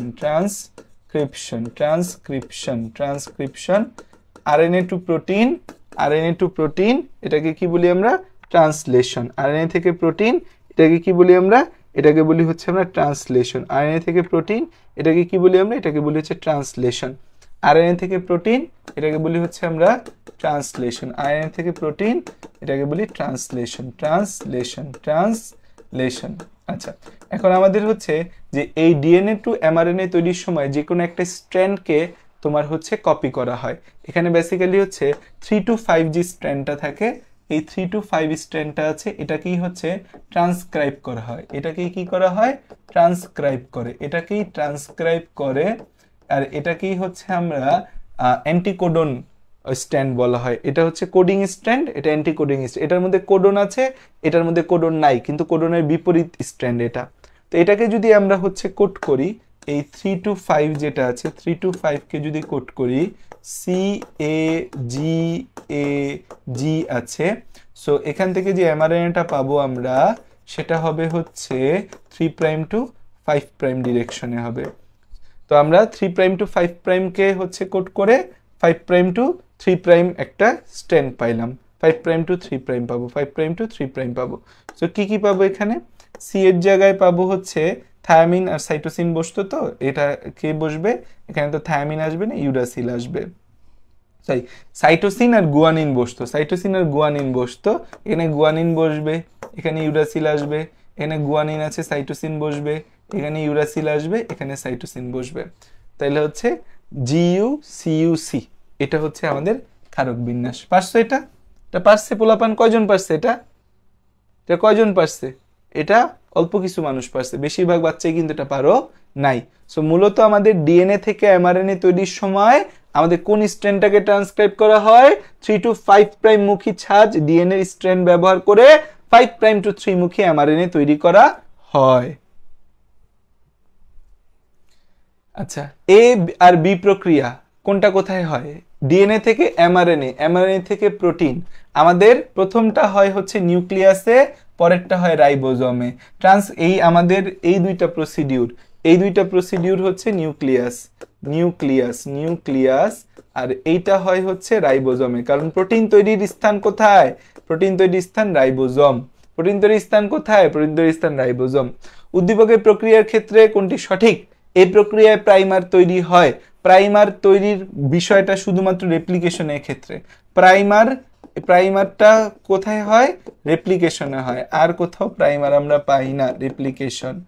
আচ্ছা, ইন্টারফেজ প্রক্রিয়ায় ইন্টারফেজে রেপ্লিকেশন হয়। ইন্টারফেজে কি হয়? ইন্টারফেজে হয় হচ্ছে রেপ্লিকেশন হয়। বি প্রক্রিয়ার সাথে টিআরএনএ সংশ্লিষ্ট, এটা সঠিক। অ্যামিনো অ্যাসিড তৈরির ক্ষেত্রে এমআরএনএ, টিআরএনএ, রাইবোজোম তিনটাই দরকার হয়। বি প্রক্রিয়ায় স্প্লাইসিং হয় না, স্প্লাইসিং হয় এ প্রক্রিয়ায়। স্প্লাইসিং হয় আমাদের হচ্ছে ট্রান্সক্রিপশনে। এই জায়গাগুলো একটু জটিল, রেপ্লিকেশন, ট্রান্সক্রিপশন, ট্রান্সলেশন, এগুলো কিন্তু একটু ভালো করে বুঝতে হবে। এইচএসসি একাডেমিক এবং অ্যাডমিশন মানে এমসিকিউ সিকিউ সব জায়গায় অ্যান্সার করার জন্য এই জিনিস খুব দরকার। ডিএনএ প্রতিলিপনের সময় হাইড্রোজেন বন্ধনী ভেঙে দেয় কোনটা? হেলিকেজ এনজাইম হাইড্রোজেন বন্ধন ভাঙতে সাহায্য করে। প্রাইমার তৈরি করে দেয় কে? প্রাইমার তৈরি করে দেয় হচ্ছে নিচের কোন প্রক্রিয়ায় প্রাইমার তৈরি হয়? প্রাইমার তৈরি হয় বলছি রেপ্লিকেশন প্রক্রিয়ায় প্রাইমার তৈরি হবে। আরএনএ থেকে প্রোটিন তৈরির প্রক্রিয়াকে কি বলা হয়? ট্রান্সলেশন বলা হয়। আরএনএ থেকে প্রোটিন তৈরির প্রক্রিয়াকে ট্রান্সলেশন বলা হয়। নিচের কোনটি দ্বারা ট্রান্সলেশন শুরু হয়? ট্রান্সলেশন শুরু হয় হচ্ছে এইউজি, এটা হচ্ছে স্টার্ট কোডন, এটা হচ্ছে মেথিওনিন। এইউজি start codon. কোনটি ট্রান্সক্রিপশন প্রক্রিয়া নিয়ন্ত্রণ করে? ট্রান্সক্রিপশন প্রক্রিয়া নিয়ন্ত্রণ করে বেসিক্যালি হচ্ছে আমাদের কোডনগুলা, যে কোডন, স্টার্ট কোডন, স্টপ কোডনগুলা হচ্ছে আমাদের ট্রান্সক্রিপশন প্রক্রিয়া নিয়ন্ত্রণ করে। আরএনএ তৈরির প্রক্রিয়া কোনটা? আরএনএ তৈরির প্রক্রিয়া হচ্ছে ট্রান্সক্রিপশন। ডিএনএ থেকে এমআরএনএ তৈরি ট্রান্সক্রিপশন। ডিএনএ টেমপ্লেট সূত্রকের অনুক্রম GCAT হতে উৎপন্ন এমআরএনএ কি হবে? জি এর জায়গায় কি বসবে? গুয়ানিনের জায়গায় সাইটোসিন, সাইটোসিনের জায়গায় গুয়ানিন, অ্যাডিনিনের জায়গায় ইউরাসিল, থায়ামিনের জায়গায় অ্যাডেনিন আমাদের। তাহলে CGUA, CGUA। তারপর খেয়াল করো যেখানে ডিএনএ থেকে আরএনএ, আরএনএ থেকে প্রোটিন, বি প্রক্রিয়াটার নাম কি? বি প্রক্রিয়াটার নাম হচ্ছে ট্রান্সলেশন। এই প্রক্রিয়া সম্পন্ন করতে, উদ্দীপকে এই প্রক্রিয়া সম্পন্ন করতে কি প্রয়োজন? আমাদের ডিএনএ থেকে RNA, that means transcription. RNA polymerase লাগে, পলিমারেজ, এটা পলিমারেজ হবে। ডিএনএ দরকার হয়, লিপিডের কোনো দরকার নেই এই জায়গায়, 1 এবং 3। এটার উত্তর দাও দেখি, অনেকগুলা তো পড়াই দিলাম, এই প্রশ্নটার উত্তর দাও।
তাহলে দেখো এই প্রক্রিয়াটার নাম কি? এই প্রক্রিয়া ডিএনএ থেকে এমআরএনএ, এটার নাম হচ্ছে ট্রান্সক্রিপশন। বি প্রক্রিয়া ধারাবাহিক ধাপগুলা কি? আমাদের ট্রান্সলেশনে আমাদের কি হয়? রাইবোজোমের সাথে এমআরএনএ বন্ধন হয়, কথা সত্যি। অ্যামিনো অ্যাসিডের সাথে টিআরএনএ সংযুক্তি, এটাও সত্যি। পলিপেপটাইড চেন আরম্ভকরণ, এটাও সত্যি। মানে 1 2 3 এই জিনিসগুলা মনে হয় তোমরা বেশিরভাগ মানুষ পারো না। এ থেকে প্রক্রিয়া এক্স, চিত্র বি, এ ও বি উভয়ের ক্ষেত্রে প্রযোজ্য। এ হচ্ছে ডিএনএ থেকে আমাদের কি তৈরি হবে? প্রক্রিয়া X. B amino acid. Transcription আর ট্রান্সলেশন দেওয়া আছে। এ ও বি উভয় ক্ষেত্রে প্রযোজ্য। এ হচ্ছে ডিএনএ, বি হচ্ছে এমআরএনএ। ডিএনএ এবং এমআরএনএ, এখানে বেসিক কথা হচ্ছে অসংখ্য নিউক্লিওটাইড যুক্ত, এটা হচ্ছে উভয়ের ক্ষেত্রে প্রযোজ্য। উভয়ের ক্ষেত্রে প্রযোজ্য কথা হচ্ছে অসংখ্য নিউক্লিওটাইড যুক্ত, এটা হচ্ছে এদের ক্ষেত্রে একমাত্র সত্য কথা। সমাপ্তি কোডন ইউএএ, ইউএজি, ইউএএ, ইউএজি, ইউজিএ, এই তিনটা হচ্ছে আমাদের সমাপ্তি কোডন। তাহলে এইউজি সমাপ্তি কোডন না, কারণ এটা স্টার্ট কোডন। কোন জেনেটিক কোডটি ট্রান্সলেশন বন্ধের সংকেত প্রদান করে? ইউএএ। নিচের কোনটি স্টার্ট কোডন? এইউজি start codon. জিনের যে কার্যকারী একক পলিপেপটাইড সংশ্লেষ করে তাকে কি বলি আমরা? জিনের কার্যকারী একককে বলা হয় সিস্ট্রন। সিস্ট্রন জিন কার্যের একক সিস্ট্রন। জিন মিউটেশনের একক মিউটন। জিন রেপ্লিকেশনের একক রেকন, রেপ্লিকন। জিন রিকম্বিনেশনের একক recon. Stop codon UAA. Last question, genetic কোডের বৈশিষ্ট্য হলো এটি ট্রিপলেট। কোডন সার্বজনীন। এইউজি হচ্ছে প্রারম্ভিক কোডন, কথা সত্যি তিনটাই। Stop codon UAA, UAG. আচ্ছা, লাস্টের এই দিকটা আমার মনে হয়েছে তোমরা পারো না, যে হচ্ছে ডিএনএ আরএনএ এতটুকু পারো, রেপ্লিকেশন ট্রান্সক্রিপশন ট্রান্সলেশন কোডন এগুলা নিয়ে তোমাদের আইডিয়া তত ভালো না। এটা একটা দুঃখজনক বিষয়। আমার 30 রে কোর্সেও মনে হয় এই অংশটা বাকি আছে, এটা আমি পড়ায় দিব দ্রুতই। সো এই এমসিকিউ যতগুলা পড়াইলাম আমি, এগুলা ভালো করে বুঝলে পারলে এইচএসসিতে এই চ্যাপ্টার এমসিকিউতে কোনো বোর্ডেই তুমি আটকাবা না, এটা একদম গ্যারান্টি। আর মেডিকেলের জন্য এখান থেকে কিছু প্রশ্ন কমন চলে আসবে। সেই ক্লাসটা আবার দেখো, দরকার হলে এমসিকিউগুলো আবার সমাধান করো, এবং যাদের এই চ্যাপ্টারে দুর্বলতা আছে, আমার 3টা ক্লাস আছে, সেই ক্লাসগুলো কমপ্লিট করে ফেলো। থ্যাংক ইউ, আসসালামু আলাইকুম সকলকে।